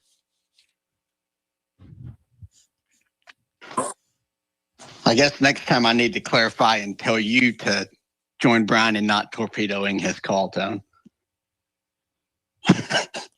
But he bid on it just like you knew he would. 865-200-5402. My favorite thing about that Caitlin Clark line, which is a very unfortunate line. Yes. Is he went on with Russell and Bear later that afternoon and repeated the same line. No, he got did. blown up there too. No, he did not. Yes. Yeah. So, Brian, I got a spam caller. Should I get it, Brian? It's from Florida. Is it Officer Beef? Let's get it. I think it's going to be fun. I say let's get it. Let's do it. Hi, this is Tony. Hey, I'm looking for Clink. Looking for Clink? Say it again. I'm sorry. I didn't hear you. Say it again. I'm looking for Clay. Okay, this is Glee. Yeah, this is Efren. I'm calling to see if you had any interest in selling a property on 3405 Strawberry Plains. What's your name again? I'm sorry. Efren. Do you remember a kicker that used to kick in the NFL named Efren Herrera? It's a very cool name you have. Well, hang on. There was a kicker that used to kick for the Cowboys by the name of Efren Herrera. Do you remember Efren Herrera? Yeah, I just want to ask if you guys looking to sell it. Buddy, I'm asking you, come on now. Let's just have a little conversation before we get down to business. Like warm me up here at least. The worst. Thank you so much for your time, though. You have a good day. Thank you. You Bye-bye. too. Thanks. You think they'll put me on their duty? His name's a friend. I mean, my friend, your friend, a friend Herrera. Brian, do you remember a friend Herrera, or you two? I don't think I did. So, anyway, I just call this thing like our world. Matt, what do you think of taking calls from people that are trying to get us into, because those people that are doing that are trying to get your information. That's all they're trying to do. I think it's a great show bit. Yes. Really, really entertaining. You handle those really well. And I wanted the guy, look, if the guy would have engaged me, I might have said, yeah, come buy my property in Straw Plains that I don't own, I might have gotten somebody a contract today. Sure, man. You think that guy calling you has ever been to Strawberry Plains? Brian, let's talk about Mr. Beef for a second. He's never been in America. Yeah, Brian. That guy's in some boiler room, some room. And no offense to my friends in Bangladesh, but Josh Collins is running a commercial right now. Thank God it's not. Anyway, it's Mrs. B approved. But Josh Collins Insurance, the line is, you're not calling a call center when you deal with us. Which is well put, Josh. I wanted to add, you're not calling a call center in like Bangladesh, but I left it alone.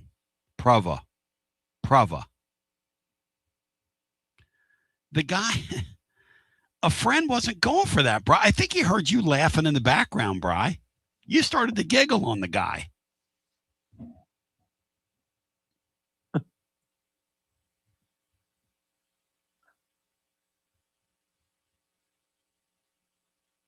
And Taylor's right. If it wasn't a gimmick, it was the BlackRock people trying to buy up all the houses, which is why kids my children's age, if you're in your late 20s or early 30s, even if you have a good job, you can't afford a house right now. There's no way, man. In fact, rent's squeezing you out.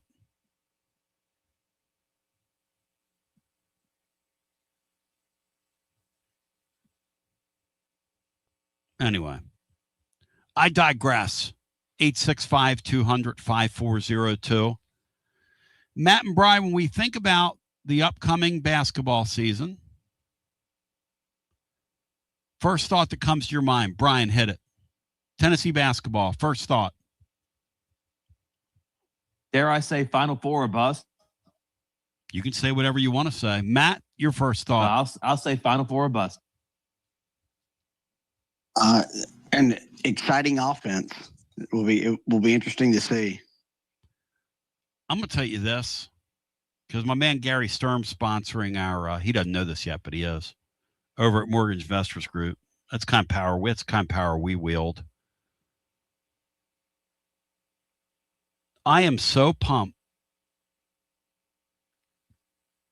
next couple weeks for these guys to get on campus, because I want to hear it from my sources, and I want to convey it to you.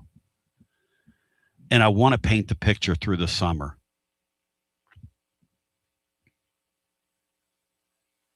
I think there are a couple of freshmen on this team that are going to get in that rotation. I wrote that today. Now, I predicted the kid from Atlanta will.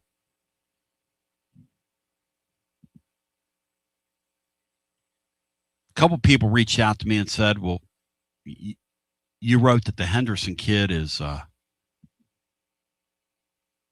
going to play this year. Doesn't he just have a labrum issue? That would put him out till the fall. No, it's not the case. He has a more serious shoulder issue. They call it a labrum thing, but the expectation is he's going to miss the season, and they're really doing him a solid. Because he got hurt. He was about to jump into the portal. He got hurt, and they're going to let him, on their dime, rest and recover, and hopefully grow into a ball player for his sake so he can maximize what's coming his way in the future, whether it's here, there, or anywhere.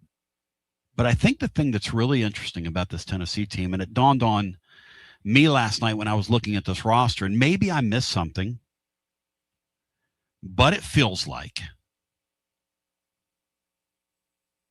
that outside of Tyler Lundblade,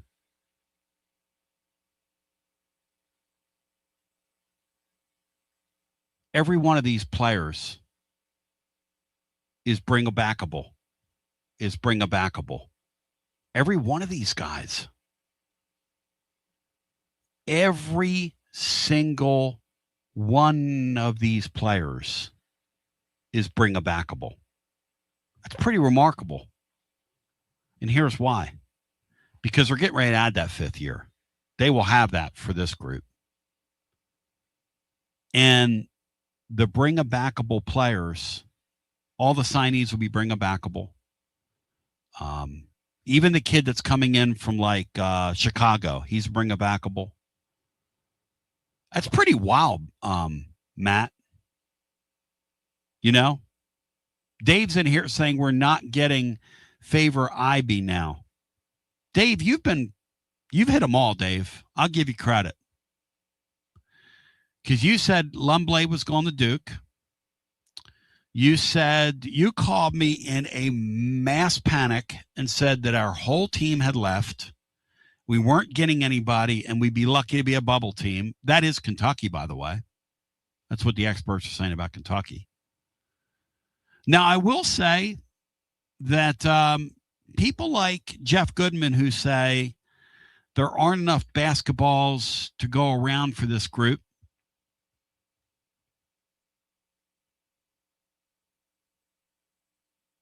this is going to be wild, y'all. This is going to be a lot of fun. This summer, when they start putting these pieces together, Matt, isn't this going to be really interesting to hear some of the stuff that comes out? I'm going to try to sneak into the gym and get over there and watch these guys scrimmage. I'd like to see what these guys look like as they're out there trying to establish a pecking order, Rodney Woods. Because when Rodney told me about those days of Ernie and Bernie, at the old married student housing where they had an outdoor court back in the day. This is how far we've come in 50 years. But they used to run on the blacktop out there, full court, the Ernie and Bernie show, all the veteran players, some of the guys that would come back from the NBA, and he said they would have lawn chairs around and people standing around and all the young girls and the whole, like it was Rucker Park on Sutherland, may I say. How next level would that have been? That'd have been really cool to see. Can you imagine that, Matt? Do you guys know what I'm talking about? There was a courtyard there at the married student housing. And so the property itself, I guess that's torn down now, but it had a backcourt, had a basketball court. Laura lived there for a semester, and I obviously was frequenting her. I was like guarding her, afraid somebody was going to swoop in on my property. You were her perimeter, so to speak. Yes, I set the perimeter. I just thought to myself, I can't believe somebody that nice looking is interested in me. I mean, if I have to camp outside her door to keep her committed, I will. Kind of like the old AFL days. You ever seen those old AFL documentaries where they would literally sit there with these guys and they would babysit them or take them to hotel rooms so the NFL couldn't get their hands on them? Or some of the old recruiting stories, how these football coaches are parking driveways and they wouldn't let these coaches get near to get the papers to these kids to sign. Sounds like the transfer portal today. That's what they're going to have to resort to. Yes. Dave, you are, without a doubt, when I went to Catholic school, I had a nun that had a saying, and her saying was, empty barrels make the most noise. And Dave, you are like a ball bearing Randy Dalton. floating around Randy Dalton, Dalton Bearing and Hydraulics. Shout out to Randy Dalton. You need to reach out to Randy and say, Randy, you need to get back on the Basilio show, Randy. Let's shout Randy back out. Let's shout Randy Dalton out here. We use the power of the microphone. But it's like a ball bearing from Dalton Bearing and Hydraulics. Just banging around in an empty barrel, Dave. Just the very thought of you, the thought of your sports takes. Bang, one side to the other, to the other, to the other, to the other, to the other, to the other, just banging around. And he's at it again. Ivy's not coming here. Hey, Dave. Okay. Sure, he's not coming here. Matt, it's pretty uncanny how Tennessee's gotten everybody that comes on this campus they've gotten. You got to admit, Dixon, that's pretty freaking – that was never on my Cinco card, Matt.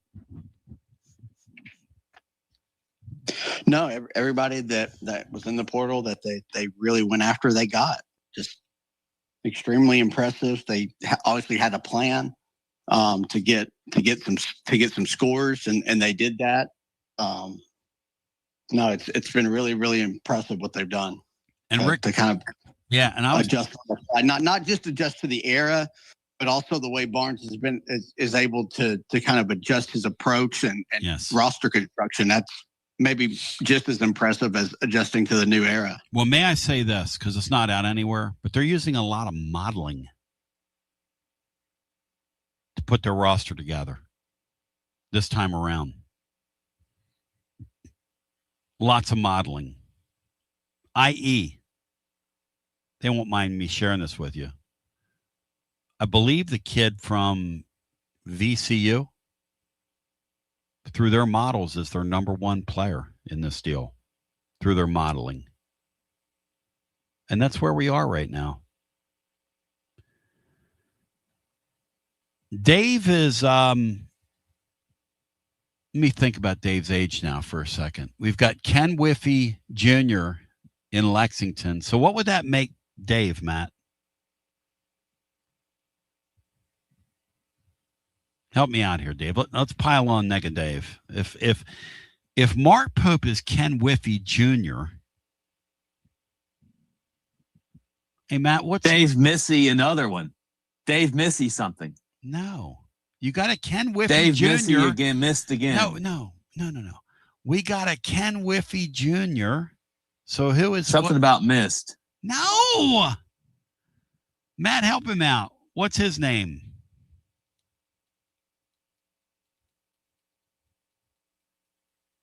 He's Ken Whiffy. He's the original Ken Whiffy. Take a brief time out and come back. He's Ken I was Whiffy thinking Sr. Dave Whitfield. Let's go. There you go. We're going to come back on the other side. If you want to call in, God knows why you would. But 865-200-5402. All lines are wide open. As we kick it on back, William Pattison on the way next after this. You got to dream about buying some land and building on that land. Well, Waterside Contracting is your ticket. 25 years of making dreams come true, Michael Scott. For hundreds in our area, custom homes or remodels, Waterside Contracting will build on your lot. They do incredible work all over the area. Structural integrity, quality without compromise. It's a way of life with Waterside Contract. Check out the wonderful work Waterside does. WatersideContractingLLC.com. When it's time for your dreams to come true. Quality without compromising. Waterside Contracting.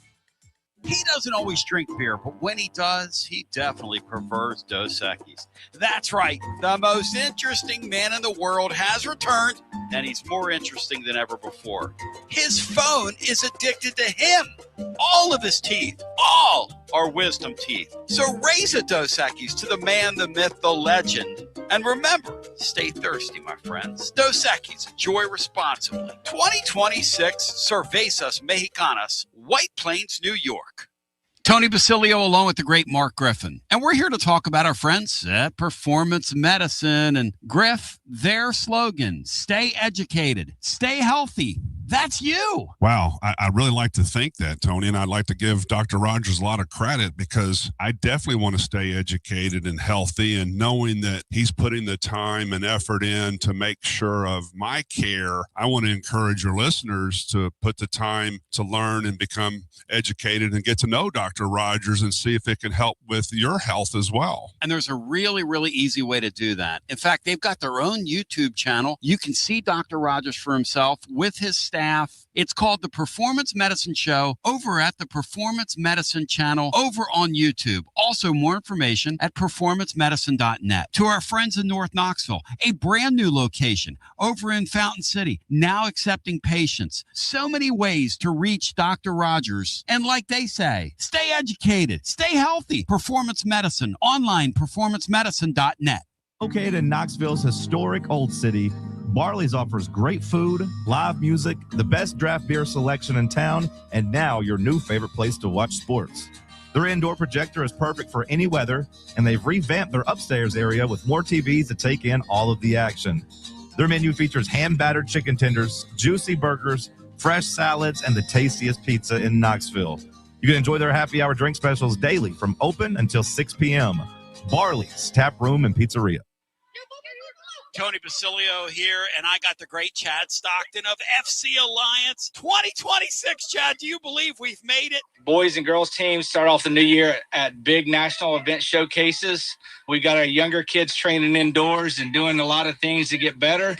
So we're excited about what the future holds. Chad, I hear the juice behind you. I hear the kids. Your program reaches throughout East Tennessee. If folks want to get involved, what's the advice? We're easy to get in touch with. We offer players at all ages, all levels, all experience. We have a program for all of our kids that we have, and we're excited for anyone to join us. And even some Lady Vols as well. Several college players all over the country, yes? Absolutely. We had a lot of girls that we were able to watch play in the NCAA tournament. A lot of our former players made big runs through the tournament. We're so excited for them. Growing the beautiful game in this, the year of the World Cup in North America. Celebrate the beautiful game. Get your child involved. FCAllianceKnox.org. That's FCAllianceKnox.org. And Chad, thank you, man. Keep growing the beautiful game. Absolutely, Tony, and thank you very much. Preparing food for a big gathering can really take it out of you. That's why you need to call Calhoun's and check out their selection of party platters. Whether you're hosting a party for the big game, a reunion, or just an everyday gathering, a Calhoun's party platter is next level. Choose from Calhoun's always excellent chicken tenders, fly with Calhoun's wings, or boneless wings with a variety of dipping sauces, award-winning next-level melt-in-your-mouth barbecue ribs, or delicious spinach artichoke dip, or get one of each. Plus, if you're doing burgers or sandwiches, Calhoun's has lots of side dishes like spinach Maria,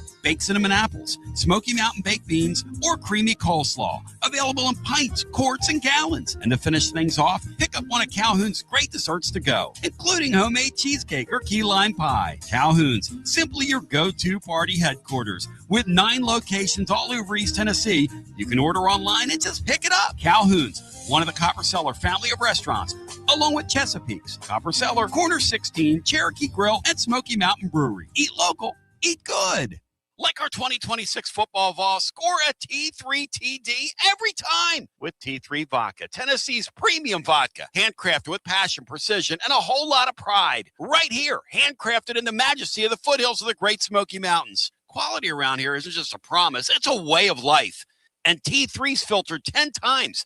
80 proof of vodka delivering a smoothness unmatched. This dedication to excellence has earned T3 Vodka prestigious accolades like a 5-time gold medal award-winning vodka and your SIPS Consumer Choice Award medal winner as well. Whether you're sipping it neat, on the rocks, mixing your favorite cocktail, T3 Vodka, your choice for a premium award-winning experience. Be like Maury Hanks. Score a T3 TD. Ask for T3 Vodka by name at restaurants and wine and liquor stores today. Drink it neat, drink it right, and score a T3 TD all 2026 long. Tennessee's Premium Vodka, T3, Tennessee's Premium Vodka, distributed by Empire Distributors of Tennessee. Big news, Basilio family. Get ready because the 2026 Knoxville real estate market is officially shifting into high gear. All signs are pointing toward a record-breaking year, and the energy across East Tennessee is absolutely electric right now. Whether you've been dreaming of finding that next home, looking to capitalize on your current equity, or ready to dive into the investment world, the timing has never been better. Having a game plan is the key to winning in this fast-paced market, and I'm ready to help. Give me a call, Jennifer Morris, at 865-694-5904, or reach out at nextmovesmokymountains.com. That's nextmovesmokymountains.com, and go Vols. Baseball fans, it's time to step up to the plate. Look your best.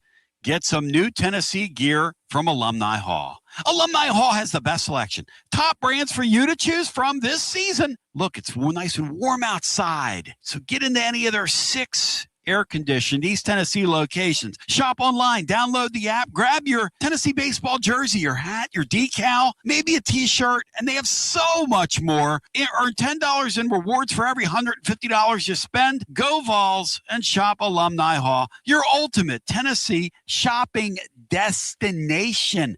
Touch them all with Alumni Hall. TB back with you, 865-200-5402. We were just having an intra-office conversation here regarding the fact that the Lady Vols, which I didn't realize, are right on that cut line for whether or not they're going to host a super regional, which is a good thing for our area. Bring some fans over to the Sherry. And, Brian, what's your call on that? They getting there or not?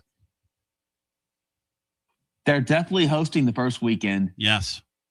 But losing yesterday, if they had won a couple games in this event in Lexington, I think they would have hosted the Super Regional for sure. Now it's up in the air. Because that Ole Miss team that they lost to, Bri, are they a participant in the tournament? They were 6-18 in the SEC. I think they're 30. They're 10 over 500 overall. Oh my gosh! So I believe they might have an RPI that'll get them in. Whew. But they took 3 out of 4. 6 of 18. 6. They were 6-18, and 3 of their wins. They're 7 wins now. 3 of those 7 wins were at the expense of the Lady Vols. What? You're telling almost half their wins. You're telling me without Tennessee, there are 3 wins. They'll probably get in just based on that.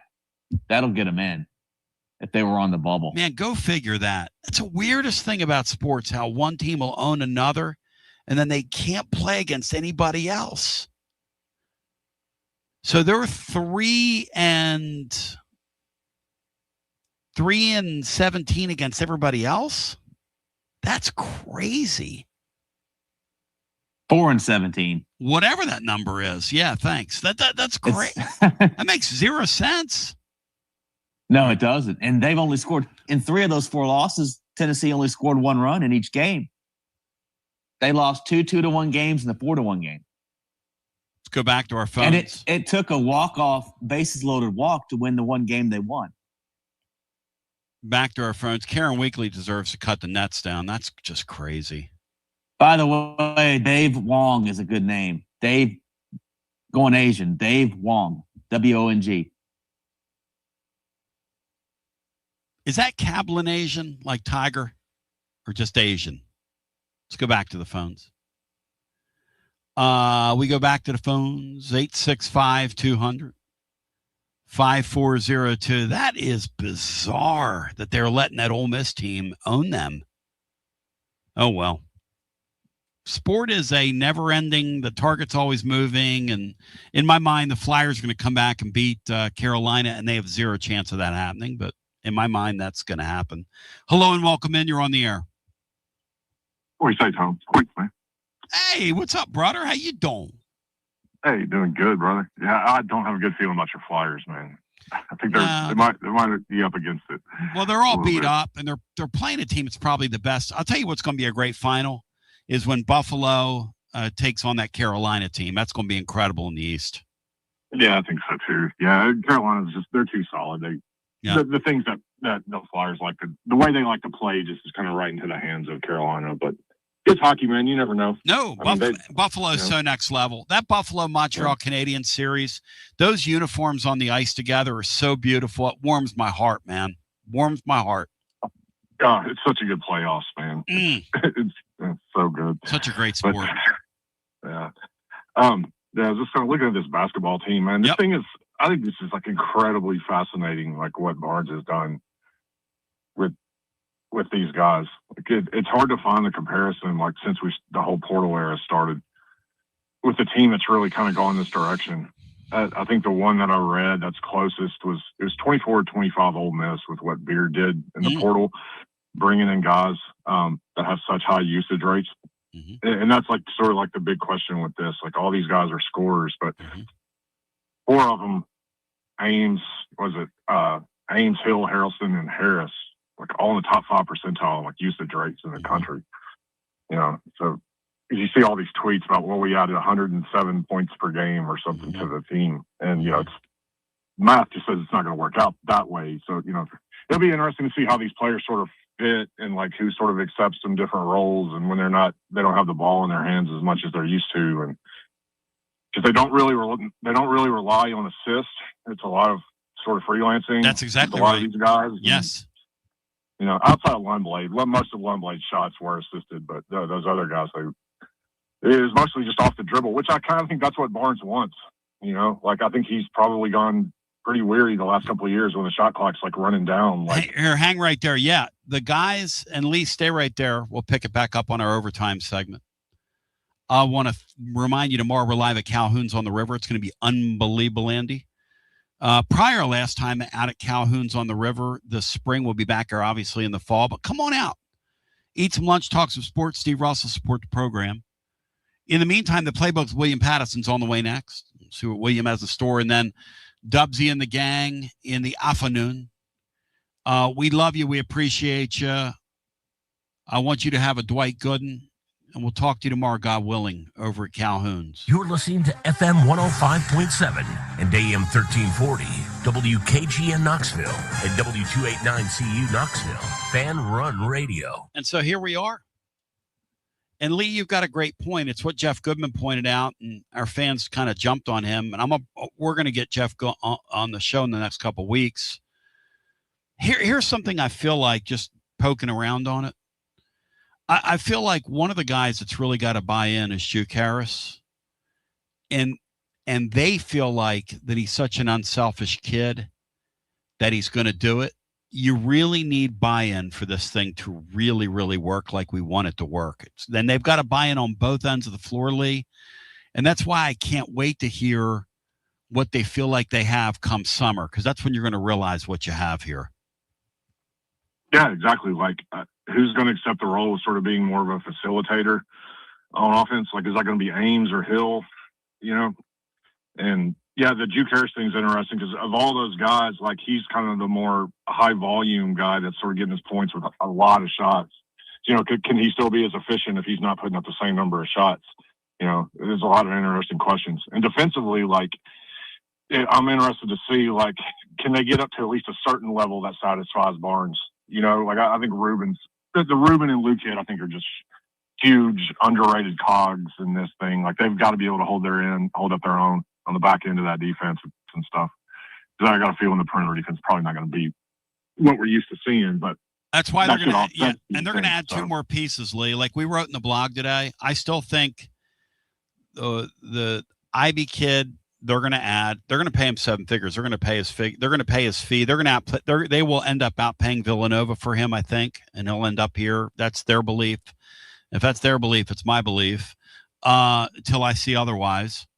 Anything can happen in the portal. And I think they're going to try and wrangle, and they're trying to figure out whether or not they want to do this, but I think they're going to wrangle another way to add another player on their roster, and they're looking at some big people that are out there. So we'll see what happens. Yeah, well, I mean, I'm talking about you should probably listen to what you're saying. Like, way before this portal stuff started, like, I talked to you, and you were the first person that said the name Juke Harris. I mean, that was way before this whole portal thing even was on anyone's radar. So I think everything you said has been pretty much dead on. So I definitely trust you. Well, it's wild to watch. No, it's wild. It's Lee, to think that they pretty much got everybody they got on campus. And the Tyler Tanner thing, they went hard after him. Here's the thing I want people to realize. They were going to take Juke Harris and Tyler Tanner. In other words, the payroll here, if they would have gotten him, was going to swell to $23 or $24 million, which is nuts. Yeah, that's crazy. Yeah, I mean, look, there's no guarantees like how this thing's going to shake out. No, they're just not. And and there's a lot of other really good teams next year in college basketball too. Yes. But I mean, this has the potential to be just a ridiculously high ceiling if this thing can come together. And I totally applaud Barnes for doing this. I mean, he's made like 3 Elite Eights or whatever. But he's doing it with like I was talking about, like shot clock's running down. He's having to turn his head because a bricks is probably going up. And he's just praying he gets an offensive rebound. And I don't think he wants to live like that anymore.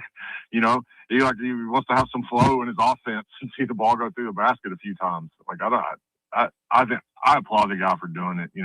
I mean, you're coming so close, you just can't get over the hump. You're doing what you can do to see if this works out. How many 7-second guys do they have on this team now, Lee? In your opinion, guys, you can just give the ball to and say, "Give me a bucket." Well, I mean, if you take Lumblade out of the equation, like coming off of a screen or whatever, take him out, then I think you got Ames, Hill, Harris, and Harelson. And all 4 of those guys are guys that can freelance and get buckets late in the shot clock, like on the dribble on their own. They don't need assists. And they've all proven it. Like they all did it last year. And our fans are going to love this Harelson guy. Go ahead, Matt. It's a really interesting discussion that Lee's bringing up about the guys that can create their own and score on their own, because it's what I think has been the biggest thing that holds Barnes back in the postseason. Because like we talked about, like Barnes's and the way that they run their offense, the motion and off ball screening, it's always that extra pass, like get guys open, create, get good looks. And I just think when you get in tournament play, especially late in the season, teams know your tendencies. They can take things away. And eventually you have to have a guy who can you get the ball to, and he can go score. You don't really have set plays. And I think that Barnes designed his offense to avoid being put in those situations, which is what leads to a lot of the success, but it does kind of cap your ceiling offensively. Like besides Dalton Connect, Tennessee just hasn't really had that. Kennedy Chandler maybe a little bit could be that, but like Barnes offense just doesn't ask guys to be those 7-second scorers, and to kind of go all in with 2 or 3 of these guys this year is a real interesting thing to do for Barnes, and hopefully it pays off, because I do think not having those types of players has been ultimately what kind of holds his teams back in the postseason. And the crazy thing, Lee, is this offseason they trusted their model. And their model said, go get the kid from VCU, go get Juke Harris, go get the Lumblade kid, and then we'll deal with the ramifications. And the Harelson kid, by the way, may I say this? The more I hear about him, I think he's a JP Prince type player, which is to say, he's going to be an electrifying, playing above the rim, fan favorite who's going to drive us nuts at times because he's going to do some crazy things with the basketball. But he's one of those make you say wow players, wow good and wow bad. I think we're going to see a lot more wow good from him. And if he develops a shot, he's going to be a really, really great player at this level. Well, when Marcus Burton got hurt last year for them, like he was pretty much their whole team. Yes. I mean, it was pretty much on him like every night. And as a freshman, like he did a pretty incredible job of doing it. I was thinking with his body type, I think he's a really unique player. Like I think he's a super, super high ceiling. Like he's probably the one I'm probably most excited to see play, honestly. Like I really see him grow, like if they can, see what this kid can do. Because I don't think he's just scratching the surface with that kid. So I can't wait. Really, really good. And Lee, I can't wait to impart to the listener some of the things that we hear out of summer camp. And we got pretty good sources, so we'll keep our ear to the ground. But I think it's going to be a wonderful time of expectation this summer to hear who's doing what and who wins the favor of the coach. I'll tell you this, Rick Barnes loves this Lumblade guy. Now, here's a question for you and anybody listening. As we know Rick Barnes, how far is and how long will he stay in love with this Lumblade guy whose feet are like mine on defense. You know what I mean? They're going to have to hide him on. They're going to have to hide him on defense. Yes. I don't think there's a question about that. But he loves his release. He loves his release. He tells everybody, "Hey, this guy could be the best pure shooter that I've ever seen on one of my teams." Loves him, loves him, like over the moon loves him. I just think that they're going to have to, and it seems to me they've already done this, but just accept the trade-off you're going to get on one side of the court. Like if you give up the bucket, you've got scores to match it, and that hasn't been the case with this, with this coaching staff. But they did this for a reason. Yeah. I don't think they brought in these guys to sit them on the bench because their defense isn't exactly what they want it to be at this point. I think he's open to trying this thing. Yeah. I mean, but yeah, Lumblade's probably the one you are definitely going to probably have to hide on defense for the most part. So, but I imagine late in games, in close games, you can do the offensive, defensive, substitution type things and all that stuff. So it's going to be really interesting, man. Look, ordinarily, you would say, well, 67 teams in the deal. Tennessee's already in. I'm going to enjoy every single minute of watching this elite sports card Tennessee team come together this year. It's going to be so much fun. I just think it could be like early in the season. It could look pretty. There's going to be games I think where it might look really disjointed and kind of disorganized with these guys trying to learn how to play together. But it's going to be fun watching this team grow. I think that's a good coaching staff over there. Like, it's one thing for, Mark Pope last year to go out and get a bunch of guys that don't really fit his roster and put them together. Rick Barnes has been doing this for a long time. And I know we think of him as a defensive coach here, but he's coached a lot of different types of teams. And that's a really good staff over there. I think they know what they're doing. I think they're going to figure out a way to make this thing work. Thank you, Lee. You're the man. Hey, guys. Matt, it's a great point because I trust those guys. I trust they haven't brought any bad kids in. You don't know till you get there in terms of kids are going to accept roles and this, that, and the other. Like, for instance, with Ames, they see Ames being the same type of kid that we had here with the coach's son who's now at NC State. Why am I choking on his name? I guess because I'm tired. Jordan Gainey. Yeah, Gainey. They see him in the Gainey role. You're going to play some point guard. You're going to play some two guard. You're going to end up playing 25, 30 minutes a night. Just buy in. You're going to get to do both. I think it'd be a hell of a fun team to play for as the numbers these guys could put up. I mean, these guys could live in the 90s. They really could. Lots of overs. Mm-hmm. I don't think you could hammer those overs early in the season because the books won't adjust to it in time. I mean, I guess maybe they could now. There's a lot of data on these guys, but yeah, are those early season games you could probably hammer the over. I mean, and they're going to take some of these teams and you think, yeah, what's the highest line? You think you're going to see a 45-point line? Oh yeah, Brian. 45, 50, 55. Because here's what they're going to do. Last year, we knew that we were I don't want to say in trouble, but we knew they weren't what we thought they were going to be when they were having trouble putting away the bye game teams. This team here is going to make examples of some of these bye teams. They're going to beat them like they're mad at them. And that's why all these games are going to be fascinating to me. Again, we're going to watch the season against the backdrop of two things. One, it's the highest paid payroll we've ever seen here. Two, the sands are going through the hourglass for Rick Barnes. Three, every one of these guys, with the exception of Lumblade, will be bring-backable. And so that creates all that. When you put that in the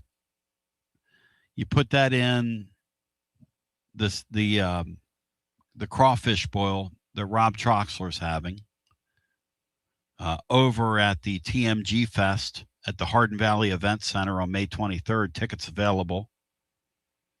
TMGfest.com. The live fire event in the state of Tennessee of the year, bar none. Let's go back to our phones. On a day where I remind you we're live tomorrow at Calhoun's on the river. Brian, Celtic Drew wants me to wear my Glasgow Celtic jersey for the event tomorrow, Brian? Would that offend you if I wore a Glasgow Celtic jersey for the event tomorrow, Brian? I don't know why it would. I wonder what a Glasgow Celtic jersey looks like.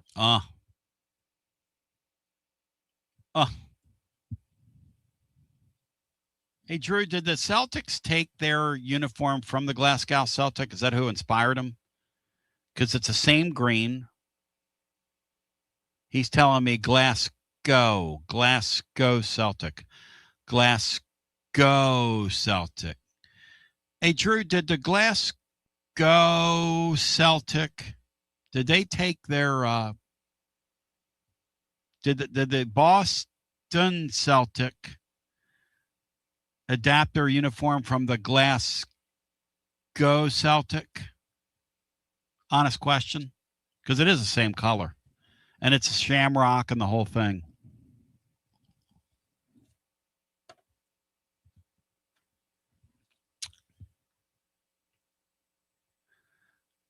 Let's go back to our phones. Matt, do you like how there's like a running feuds among some of the posters on YouTube? They just sit in there and argue and fight all day. It's annoying, yes? If you keep up with it like you do, I can see it becoming very annoying and tiring. They argue about the football season and Heupel and, this thing. And it's like, it's so exhausting. Like, guys, can't we just live in the season we're in? And then poor Dave. People are in here calling Dave names.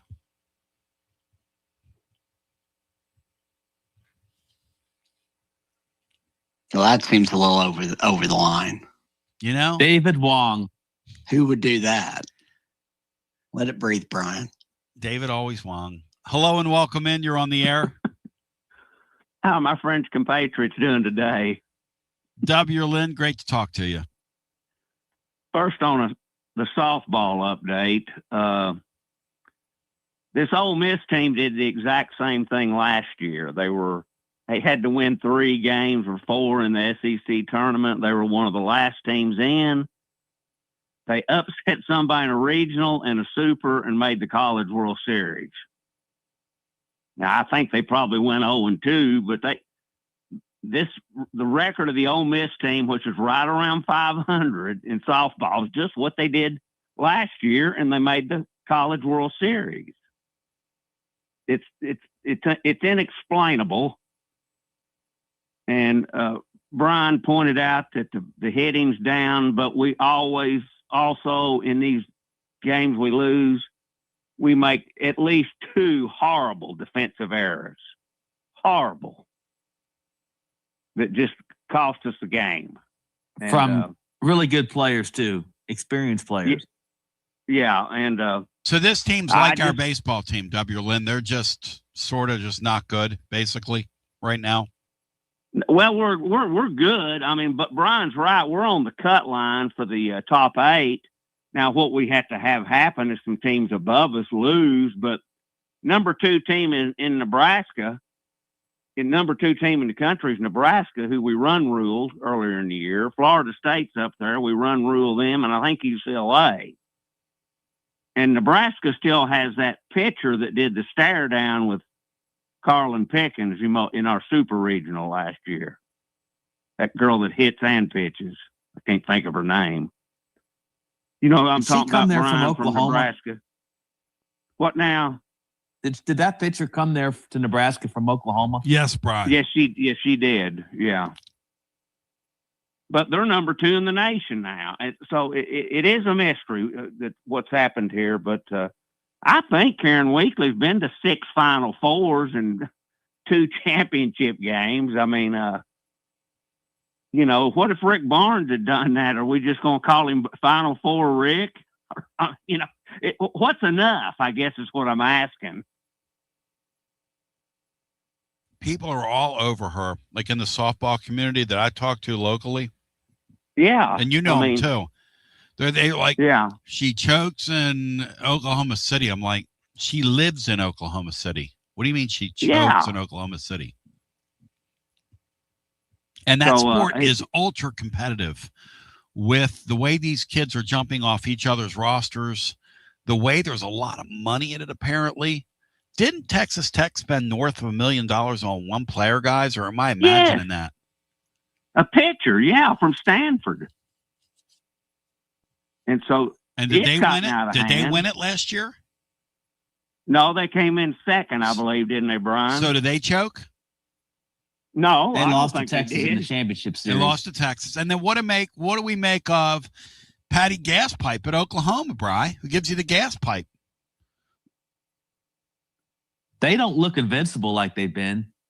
No, nobody looks invincible. I don't know that there's a team out there that you can point at and say that team is just nobody's beating them. I don't think that team exists. Hey, Brian, when those Oklahoma girls, that's just my impression. When they used to throw those girls that looked like they sat at that table for some extra taters, a few of those big healthy girls. I mean, like, would you like the last baked potato? Nah, it's good. You eat it. You've got some muscular women to go with Titans-Bill's muscular.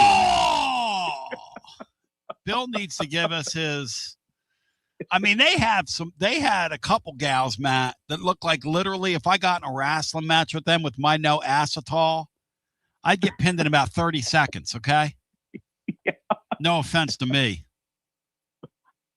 We used to call There's them a couple girls on the Lady Bahamas, Vols I wouldn't mess with.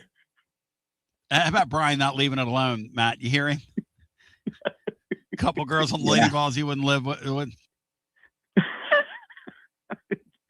No, our lady Vols are pretty good looking young ladies for the most part. So, we can't go there. We can't be like Titans Bill. Let's don't get it. But one thing, of course the SEC now has like 11 people in the top 16. But I was looking at both baseball and softball top 25s the other day.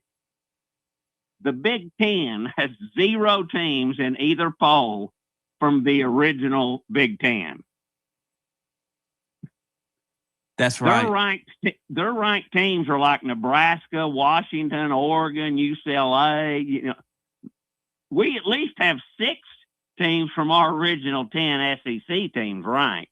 Big Ten has 0 in softball and baseball.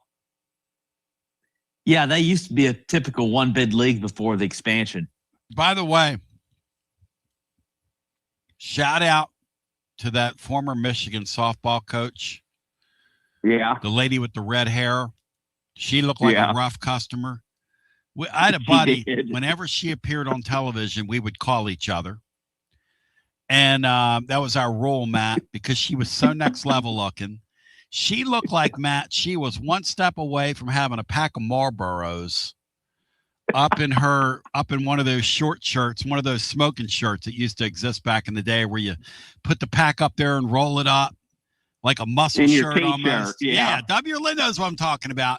I know that, Dave. That woman was a rough customer now. I'd hate to cross her. And I saw them play when Monica Abbott, we beat them in the Super Regional Tyson Park. And they had some very healthy women on that team. I mean, that woman from Michigan looked like somebody you did not want to cross. Or no, she was mean looking. She looked like she'd pull a pair of brass knuckles out of her back pocket and give it to you. The 1-2. But, I'm hanging in with baseball too, guys. I'm not giving up. I'm going to try to get over and wave the flag Friday. Yeah. So, and I'm waving, and I'll be waving a flag too, Matt. What color's my flag, Matt? I'm waving on baseball. No, it's the white You're flag. You're waving the white one, Tony. Tony, have you had Chris Burke on this week? Hell no. I'm sure he thinks we're going to go 5-1 like I do. I'm sure he's a goofy sheep. I'm sure he thought we were sweeping Kentucky talking about hosting. I love Berkey, and I love how much he loves his school, and I love how much he loves college baseball. This Tennessee team right now, guys, couldn't beat itself in an inter-squad scrimmage. I'm telling you, the game would be called for darkness. Our bullpen would keep giving up runs to the other you imagine this team trying to play an inter-squad scrimmage right now? How many balls would leave the park or wouldn't leave the park, depending on your perspective? There's no telling what would happen, Tony. And once again, it's the portal error. Everything's like a new box of chocolates. You never know what you're going to get when you open the darn thing. No. Hey, Matt, is Berkey doing the games this weekend? Is he here? I think he's doing the Sunday game. I think it might be the only one televised, I think. That's right. The Sunday game is the only one supposed to be televised. I want to go over there, and I want to kiss the ring. I might just have to do that. I might just have to make the scene on Sunday and go kiss that ring of Berkey. Go straight up to that press box and good luck getting close to him. There's an entourage of security around that guy. Oh, really? At these deals, yeah. So I didn't realize that. Tony, you have to get. He'll be up there looking down on everybody else. You think if I went unlanyard, got off the elevator, just being Tony Basilio, I bet I'd take about 5 steps off that thing. I'd get absolutely tased. Probably 3. I'd have like 6 or 7 prongs coming out of my back, Matt, like I was on Patrol Live. They probably got people blocking the elevator over there. Actually, exactly. They do. I know from experience. I actually tried to go up at one of the first games of the year with I had a lanyard, the media pass, and they told me that I could not use the premium elevator. Are you kidding me? No, not at all. I was just laughing. I love those people. It was like one of those February games. Like it's not going to matter. Oh, there's like 10 people there, and they're patrolling the elevator. Yep. And the students got to go up to an officer and say, "Sir, I'm just going to get a Coke and a box of popcorn." Well, I'll tell you what we did a couple weeks ago. We hooked Jude up and his friends W. Lynn so they could experience sitting in a really good section in the ballpark. Good. Because good for you. Well, you know, when we have a tough crowd here, but somebody told the story about Juke Harris was such a good kid that he actually saw a shopping cart laying loose around in a parking lot, and he went over and he put the shopping cart in the cart, whatever that thing is called. And we said that the student section.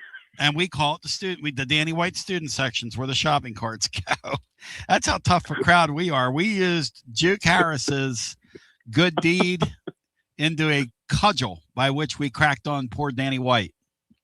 Wonder if they'd let a student or two in there with a shopping cart pushing that through the gate. I mean, you could put it right there. You could park it in the student gate. Yeah. Tuesday night, you could have gotten several shopping carts in there, right, Bri? Yeah, it probably a whole grocery store's worth. Yep. I think finals week had a lot to do with it, but there was no students there Tuesday. It was a beautiful thing. Hey, Jude wants to meet you on Friday, W. Lynn. He'd like you to bring that flag over to the student section. Could you do that?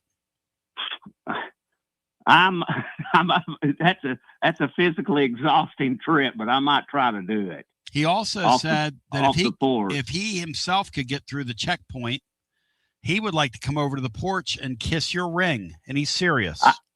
I wish he could get over there and I'd let him fly the flag or, hold it because that'd mean a lot. But I don't know about getting in checkpoint chicky over there. I don't know how Barney Fife guarding that too good. I don't know how they tased.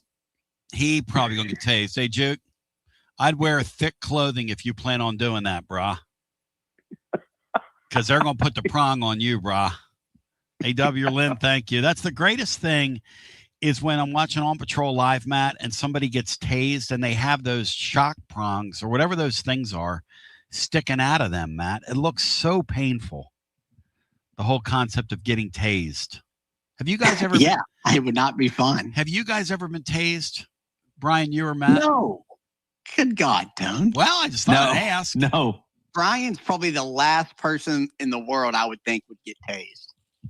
No tasing. He would never do it for fun or any kind of money, and he's not going to get in that situation like in real life. I've been teased, though, not tased. You've been what, Brian? I've been called a tease before, and I've been teased but not tased. Back to the phones we go. That's a great line. That'd be a great bumper sticker. Teased but not tased. Hello and welcome in. You're on the air. Hey, Tona, Bobby. Hey, what's Brian up, brother? Quite the tease, isn't he? He's out there looking shredded now. Bronny's looking good these days, buddy. I saw him at the baseball game. He's looking svelte. Thank you, Zberto. You too. You're welcome. Thanks. Yeah, not fat anymore. Got that going for me. The wife's hung around. I can't believe it. Hey, Tone, I know you got Matt on there. I wanted to ask Matt kind of some of the questions I asked Sean the other day. Matt, is there any pitcher that could step up and save our ass this postseason if we make it? Anybody out of the bullpen? I'm not sure there's any options. Besides, Rudy and Arvidsson are the only two. I mean, unless you think Frederick would probably be more likely than Krenzel, but I mean, neither one of those guys have been any good in league play. Hey, Matt, is there somebody that's pitched a lot on Tuesday that you think might have the potential to just come out of nowhere? Ethan Biotto has shown some things. No. I mean, because you need a right-handed guy. He could be that, but but outside of that, the one guy who was actually impressive the other night was Will Haas. And he was like throwing mid-90s, had some arm side run. He's kind of come along slow. They kind of surprised he's even pitching this year because he had that partial Tommy John. I guess he could be a guy that you could count on and here in the postseason, maybe. Get a couple especially out. if Appenzeller keeps struggling. But yeah. Matt, that was my other question about Appenzeller.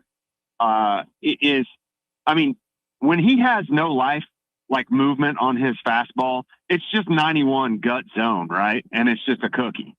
Am I wrong? Am I the only person seeing that? I mean, he is just getting touched every time he throws the fastball over the plate. Yeah, and that's what teams are sitting on because his slider is really, really good. So everybody's just laying off that because you're not always throwing that for a strike. So yeah, it's a low 90s fastball that teams are sitting on and can really pick up. So yeah, he's definitely kind of going through it right now. Is that worrisome for the future, for his future? Not just this year, but like if he can't get into the mid 90s with his fastball and have a lot more life on it, he's going to get shelled in SEC play. Because if you're throwing 90 down the plate, they're just going to sit and hammer that. And they have. My God. He's given up like 13 runs in his last 4 innings.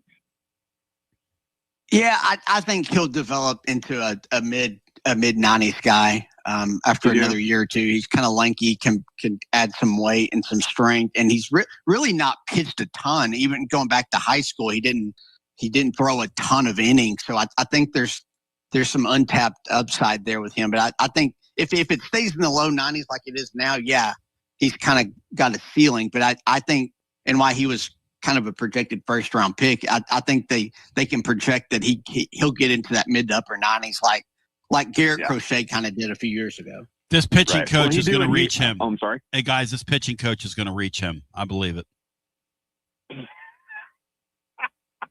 The next pitching coach is going to reach him, but it's probably not going to be here either. So when he gets to LSU and is throwing mid 90s, is that what you were saying, Matt?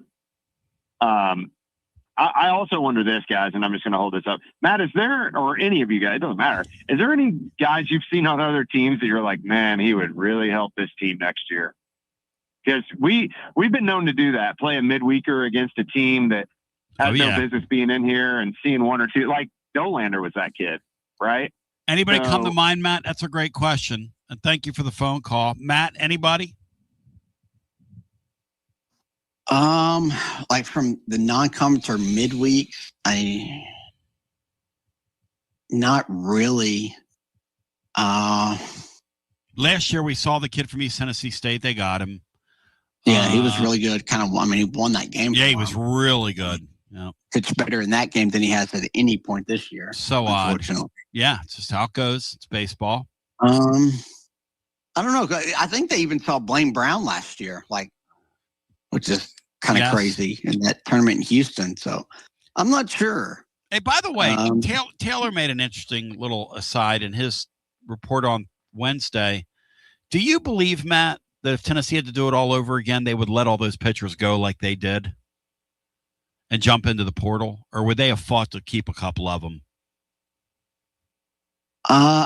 They probably would have fought to keep one or two of them. I mean, Dylan Loy was the only one that they probably really wanted to keep that they left. But like Michael Sharman's been pretty good for Clemson, even though they're having a bad year, not going to make the tournament. He's been a solid guy for them. Really interesting.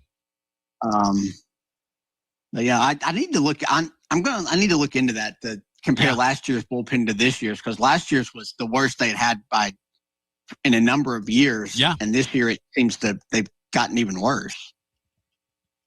Yeah, and they definitely have fewer options. Yeah, in their bullpen.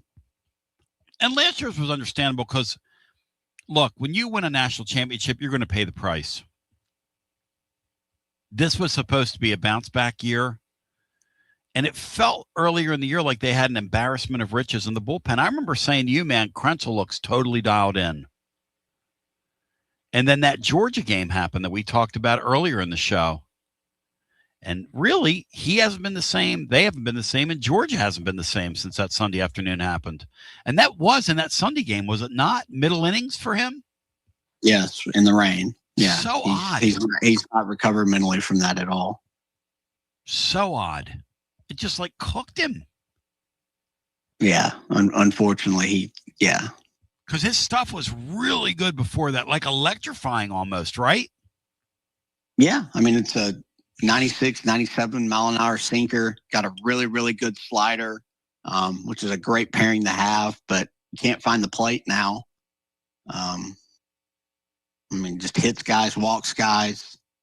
So, yeah. I mean, and him and Frederick were your two righties in your bullpen that you're going to that you needed to count on to eat up a lot of innings, just so you could get to Rudy there on the back end. But neither of those guys, you can depend on them. I don't think you can depend on them to get you through an inning without giving up runs. The other question is, and then we go back to our phones, which is asked here because we don't know the answer to this question, okay?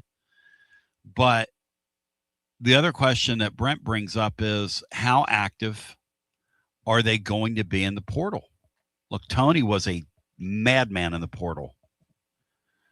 Will this head coach do what Tony did, which is to say, wheel and deal on guys and then worry about the money later? That's what Tony did.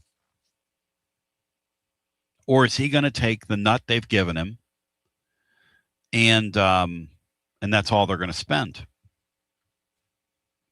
So I'm going to tell you what Tony did. Tony would go out, and then they gave him a budget, and he would blow the budget out of the water, and then he would go back to them and say, okay, well, look, we've got this committed to him, we got this and you guys need to figure out a way to get him the money. That's what he did. And I don't know the answer to that. We won't know the answer to that till we see this guy through a summer, how they're Kiffin's Rec Lexus says they're not going to be active at all. There's no way that's true. There's no way, Matt, Tennessee baseball won't be active in that transfer portal. No way. Not with that stadium. There's just no way that's true, Matt. Well, you just have to be. You have to be. With how much roster turnover you have. Mm-hmm. You have to go get players you have to just go find players. The real interesting thing is going to be how many of these guys that didn't work out this year will they welcome back next year?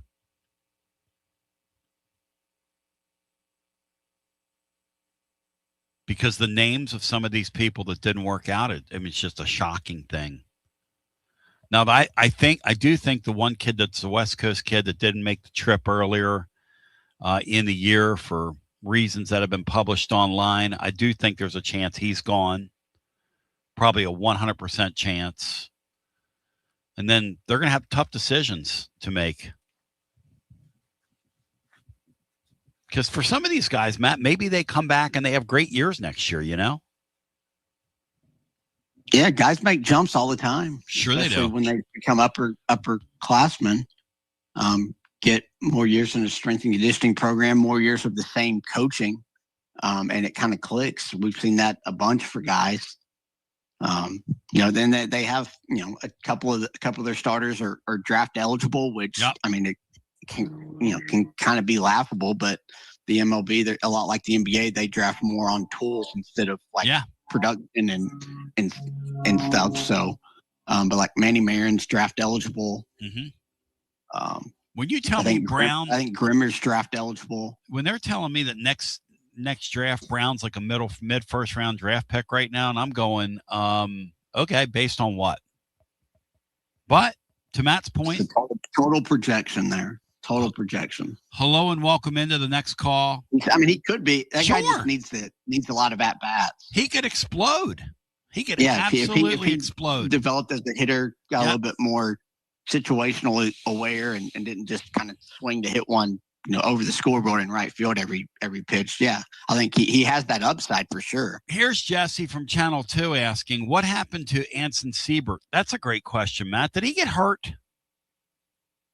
Where is Anson Siebert? He had Tommy John either right before or right when he got to campus last year and just kind of redshirted or whatever. And then I think he left and went to a junior college between the fall and the start of the season. That's what somebody's saying. He's at a junior college in Kansas. The number crunch is, and I don't think he was going to pitch. Like, I don't know if he had lingering issues, but yeah, I mean, that's like a 6'7" guy that was a potential, first round pick out of high school that, you had and kind of took a chance on and didn't work out. Back to the phones we happens go. A lot, and it happens a whole lot in college baseball. Oh, baseball's a sport of never-ending adjustments and slips and slides, and then it's a sport of surprises. You got guys on your bench that'll surprise you next year. Hello and welcome in. You're on the air. Hey, Tony, Brian, Matt, Andrew, and Marvel. Hey, Andrew, good to hear from you. Yeah, I missed the radio portion of the show, so I apologize if I'm bringing up old stuff. I want to talk about the basketball roster. That's all right. Yeah. I love this roster construction a lot. Obviously this is kind of last couple of years been this era of the big man in college basketball and everything. And I love Barnes kind of going the other way. Those have been his best teams here. The two Grant teams and then the Connect and the Lanier teams were all playing small. They all got up a lot of threes. And I think that fits his system better. And I think sometimes people get a little too caught up in trying to match up with your opponent. If everybody else is going big, we need to go big. But you've got to get your bigs perfect to be able to go like for like in a matchup. It's a lot easier to go the other way and try to make them play your way and impose your will on them.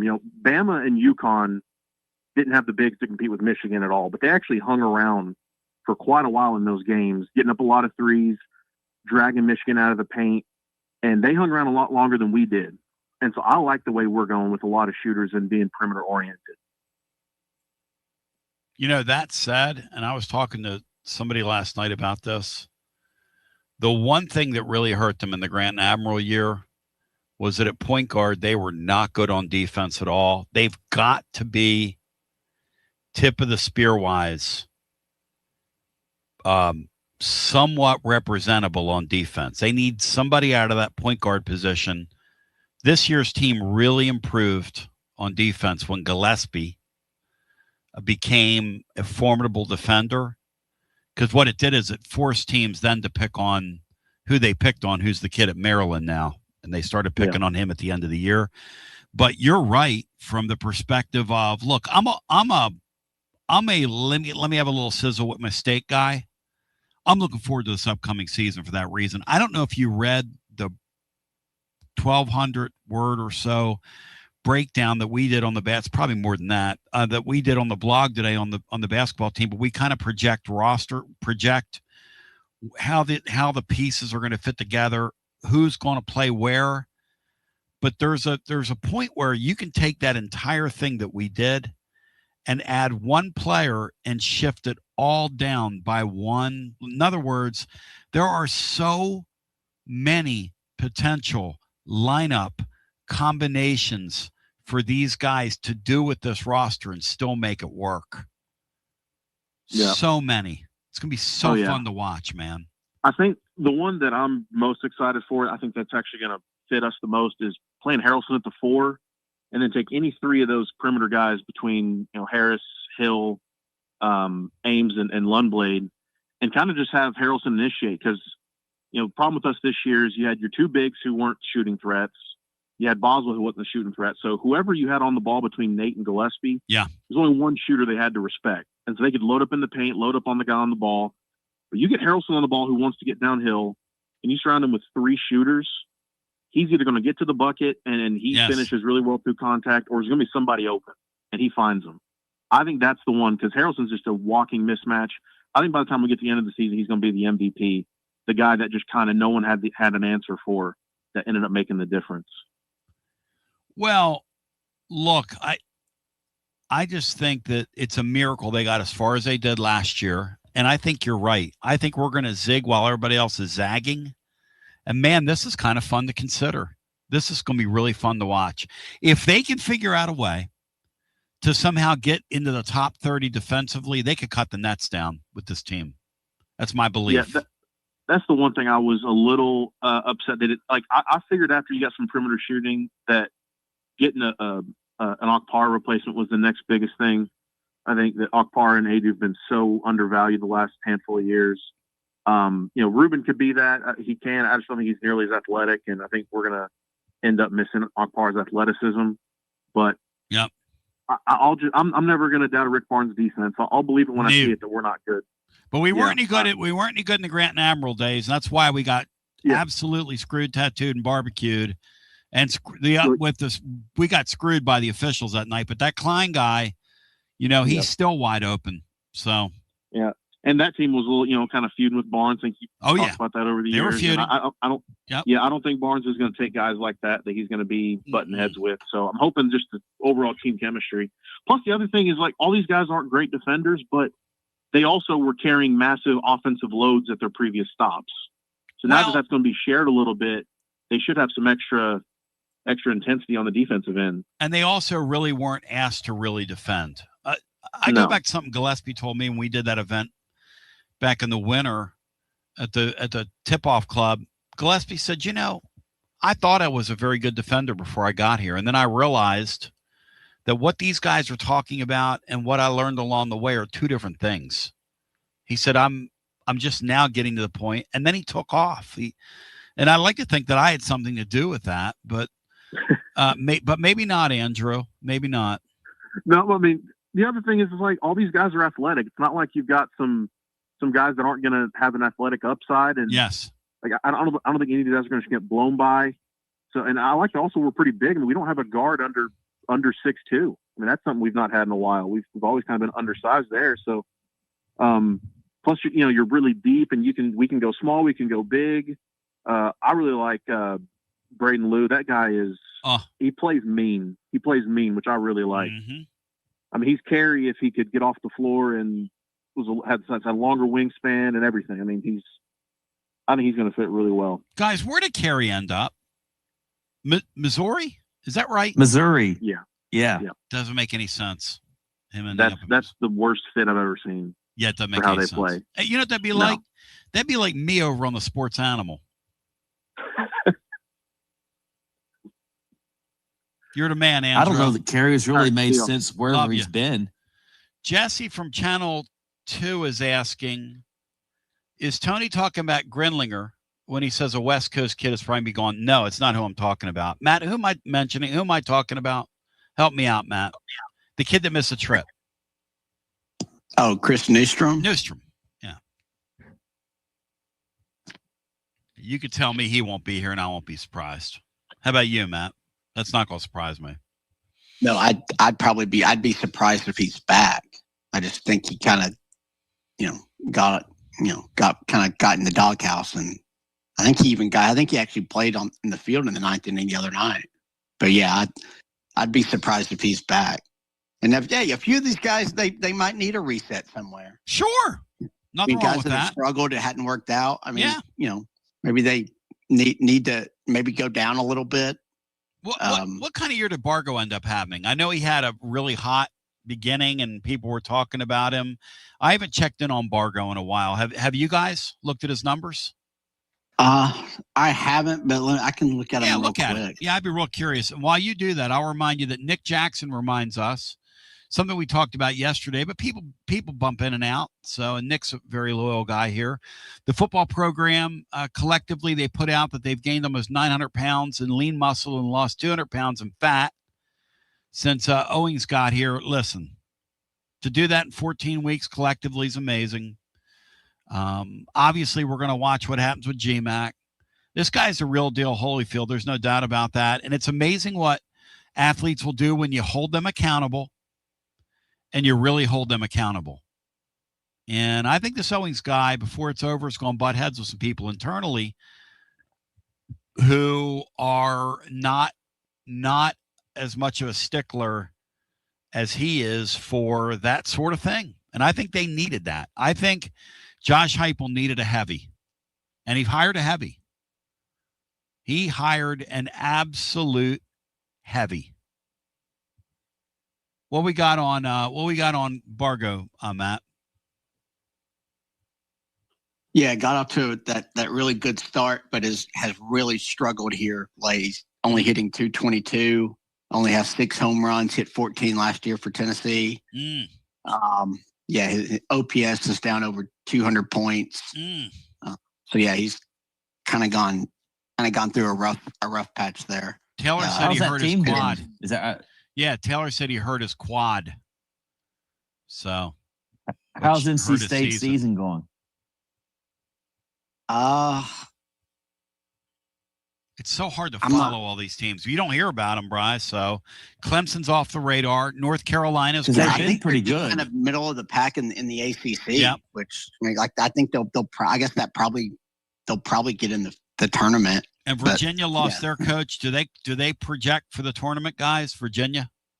I know that Georgia Tech's excellent this year. Yeah, Virginia's them. Oh wow. Well, good for them. Lose your coach. I think they hired Duke's coach. That's right, they did. Yep. And Duke is down, right? Yes, down big time. So Bargo apparently is hitting like 222, 710 OPS, 6 homers, but he got off to a great, scintillating start. I like Bargo. He's Paisan.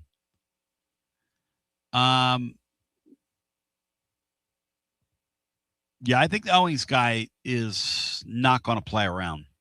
And let's put it this way. He ain't going to coddle anybody. And let me tell you this. He's not going to have anything like what happened last year with that kid under his watch. I think the circus that went on in the summer. That's not going to go on with this guy. Talk about a guy that ain't going to tolerate it. Yeah, North NC State is 30-17 right now, and 12-12 in the league, I'm being told. Which okay. Gentlemen, anything else? That means they stink and are a bunch of losers. No, actually, they have a 500 record in their league. They're not losers. Yeah, they have. Yeah, they're 500 in a much worse league than the SEC. But they're not losers. They have a winning. They actually have a not. They're actually winning. They've won 2 fewer games than Tennessee has overall. Hey, Brian, what is our record? Well. What's our league record? Solid. What's our league record? 32-17, and NC State's 30-17. And what's our league record? It's 1 game off of NC State's. So 1 game. What do you call a team that's under 500, Brian? We call them a what team? You either have a winning record or a blank record, Brian. Let's see if you can get this now. I'll help you guys. It's called a losing record. And when you have a losing record, generally you're a losing team. And generally on a losing team, you have, players that have learned how to lose. And again, there's a host I listen to a show every day, whether I want to or not. And most days I don't. But he says, I didn't do it. I didn't do that. I didn't blow like 9 5-run leads.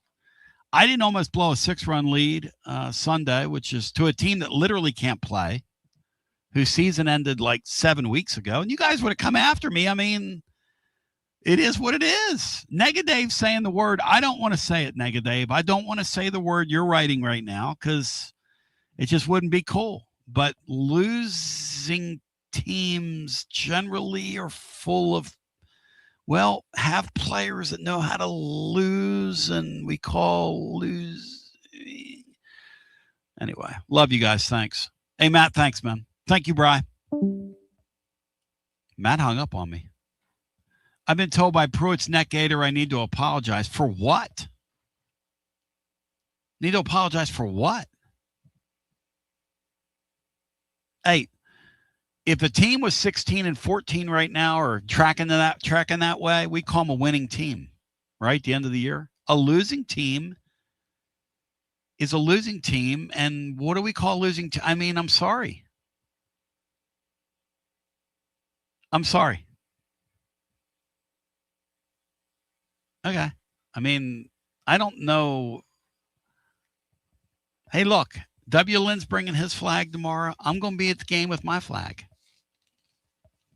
And when they go to that bullpen, I'll have my flag in my hand, and I'll be doing this number with it. Look, this will make a facsimile of my flag. When they go to that bullpen tomorrow night. I'm sorry. I'm really ignorant. I'll tell you what I do, though. I amuse myself. I hope I amuse you. I'm trying to jumpstart these guys, damn it. I'm trying to jumpstart these guys. Tom Gouffon, he's like, we need a heel turn. We need to jumpstart these guys. So, Matt Dixon, look over in my section, my Jimmy section tomorrow, and I'll be waving the flag. And yes, I'm not all there. And yeah, I look borderline special needs, and which I probably am. And anyway, yeah, somebody said my picture's in their locker room. I hope not. I hope not. Y'all, if I brought that white flag and waved that thing on television in the middle of a bad inning, how much hate email you think I would get if I went through with that? Yeah, tomorrow we need to get Colombo in here to proclaim the team dead. That's a great idea, Neck Gator. We need to really commit to the bit. Have Bino disavow himself from the team. Tony, I'll tell you, this team stinks. I hate this team. I mean, we need to get Bino in there ripping them tomorrow. You imagine if Bino cut a promo on him? But I'll tell you this. I hope it works out. I think it's cool that Texas is coming to town. It'd be unbelievable to sweep them. If they sweep them, I reserve the right to jump right back on the bandwagon, both feet. Of course, I will say this. If I jump back on the bandwagon, I am going to put extra special supports for both ankles, probably tape plastic combs on all four sides of my ankle, put some Gorilla Tape around them for extra reinforcement, because I'll be jumping back off the following week when they go to Oklahoma. But anyway. Yeah, tomorrow we could do like an all positive Friday down at Calhoun's. We could have maybe we can have Negative like co-hosting. He could talk about how we're not going to get Ivy, how all these players aren't going to fit together now. How Juke Harris is going to be like, locker room cancer or whatever. Anyways, love you. Peace. Mean it. God bless. GBO. I have way too much fun on here. Way too much fun. I hope people realize that stuff's just kind of a bit, but maybe they do, maybe they don't. I had a guy wear me out on Twitter the other day. Some people, you can tell people something's a bit and they're still going to wear you out, which is kind of fun. Yeah, tomorrow is Positive Friday. That's a good point. Nick, thank you. Positive Friday tomorrow. And I'm positive tomorrow's Friday.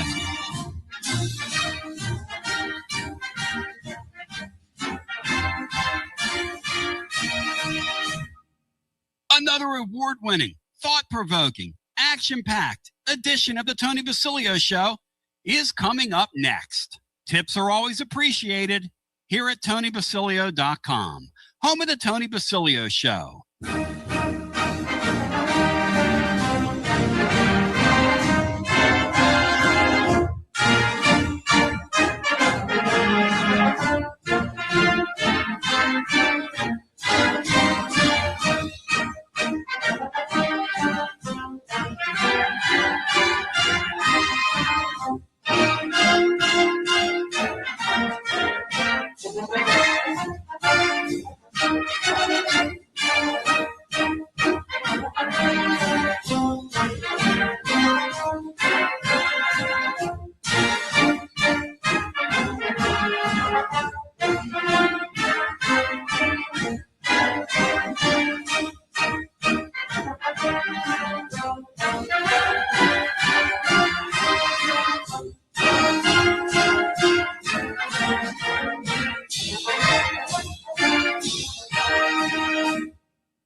You found the Tony Basilio stream at tonybasilio.com or on your smartphone or tablet. Another thrilling, chilling, and sometimes spilling edition of the Basilio Show is on the way next. Tips are always appreciated here at tonybasilio.com.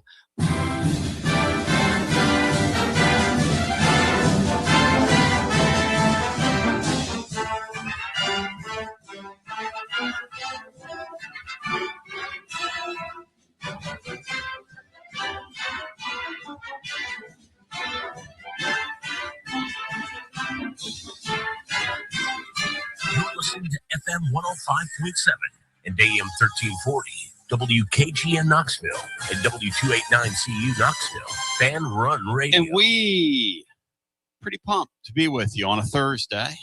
Some much needed rain falling outside.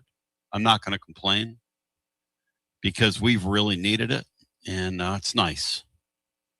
So we're being replenished, whatever I'm trying to say. Brian TGMD with us on a Thursday. Gents, que pasa, amigos? Which one of you is pumped today? Which one of you? Let's take a temperature here. I asked my brother Steve the other day, I said, what's your pump level? He said 388 pounds of pump. Matt, what's your pump level today? I certainly can't match Steve, but I'm pretty fired up to be here. Isn't it great, man? Isn't this fun? Matt, I wanted to get into this yesterday, but I don't know what it is about this thinking, and Texas is coming to town, right? It's a great time to pivot on this. Why are we so fired up? Why is Texas ring my bell, man? Anita Ward. What is that about?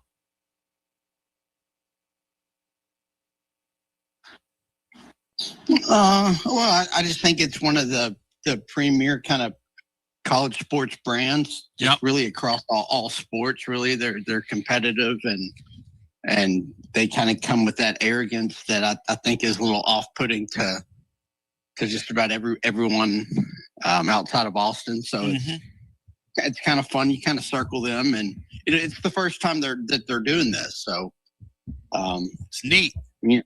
You played them in the SEC tournament last year and found a way to win. Like one of the more impressive wins of the year. That probably is what got you to host last year.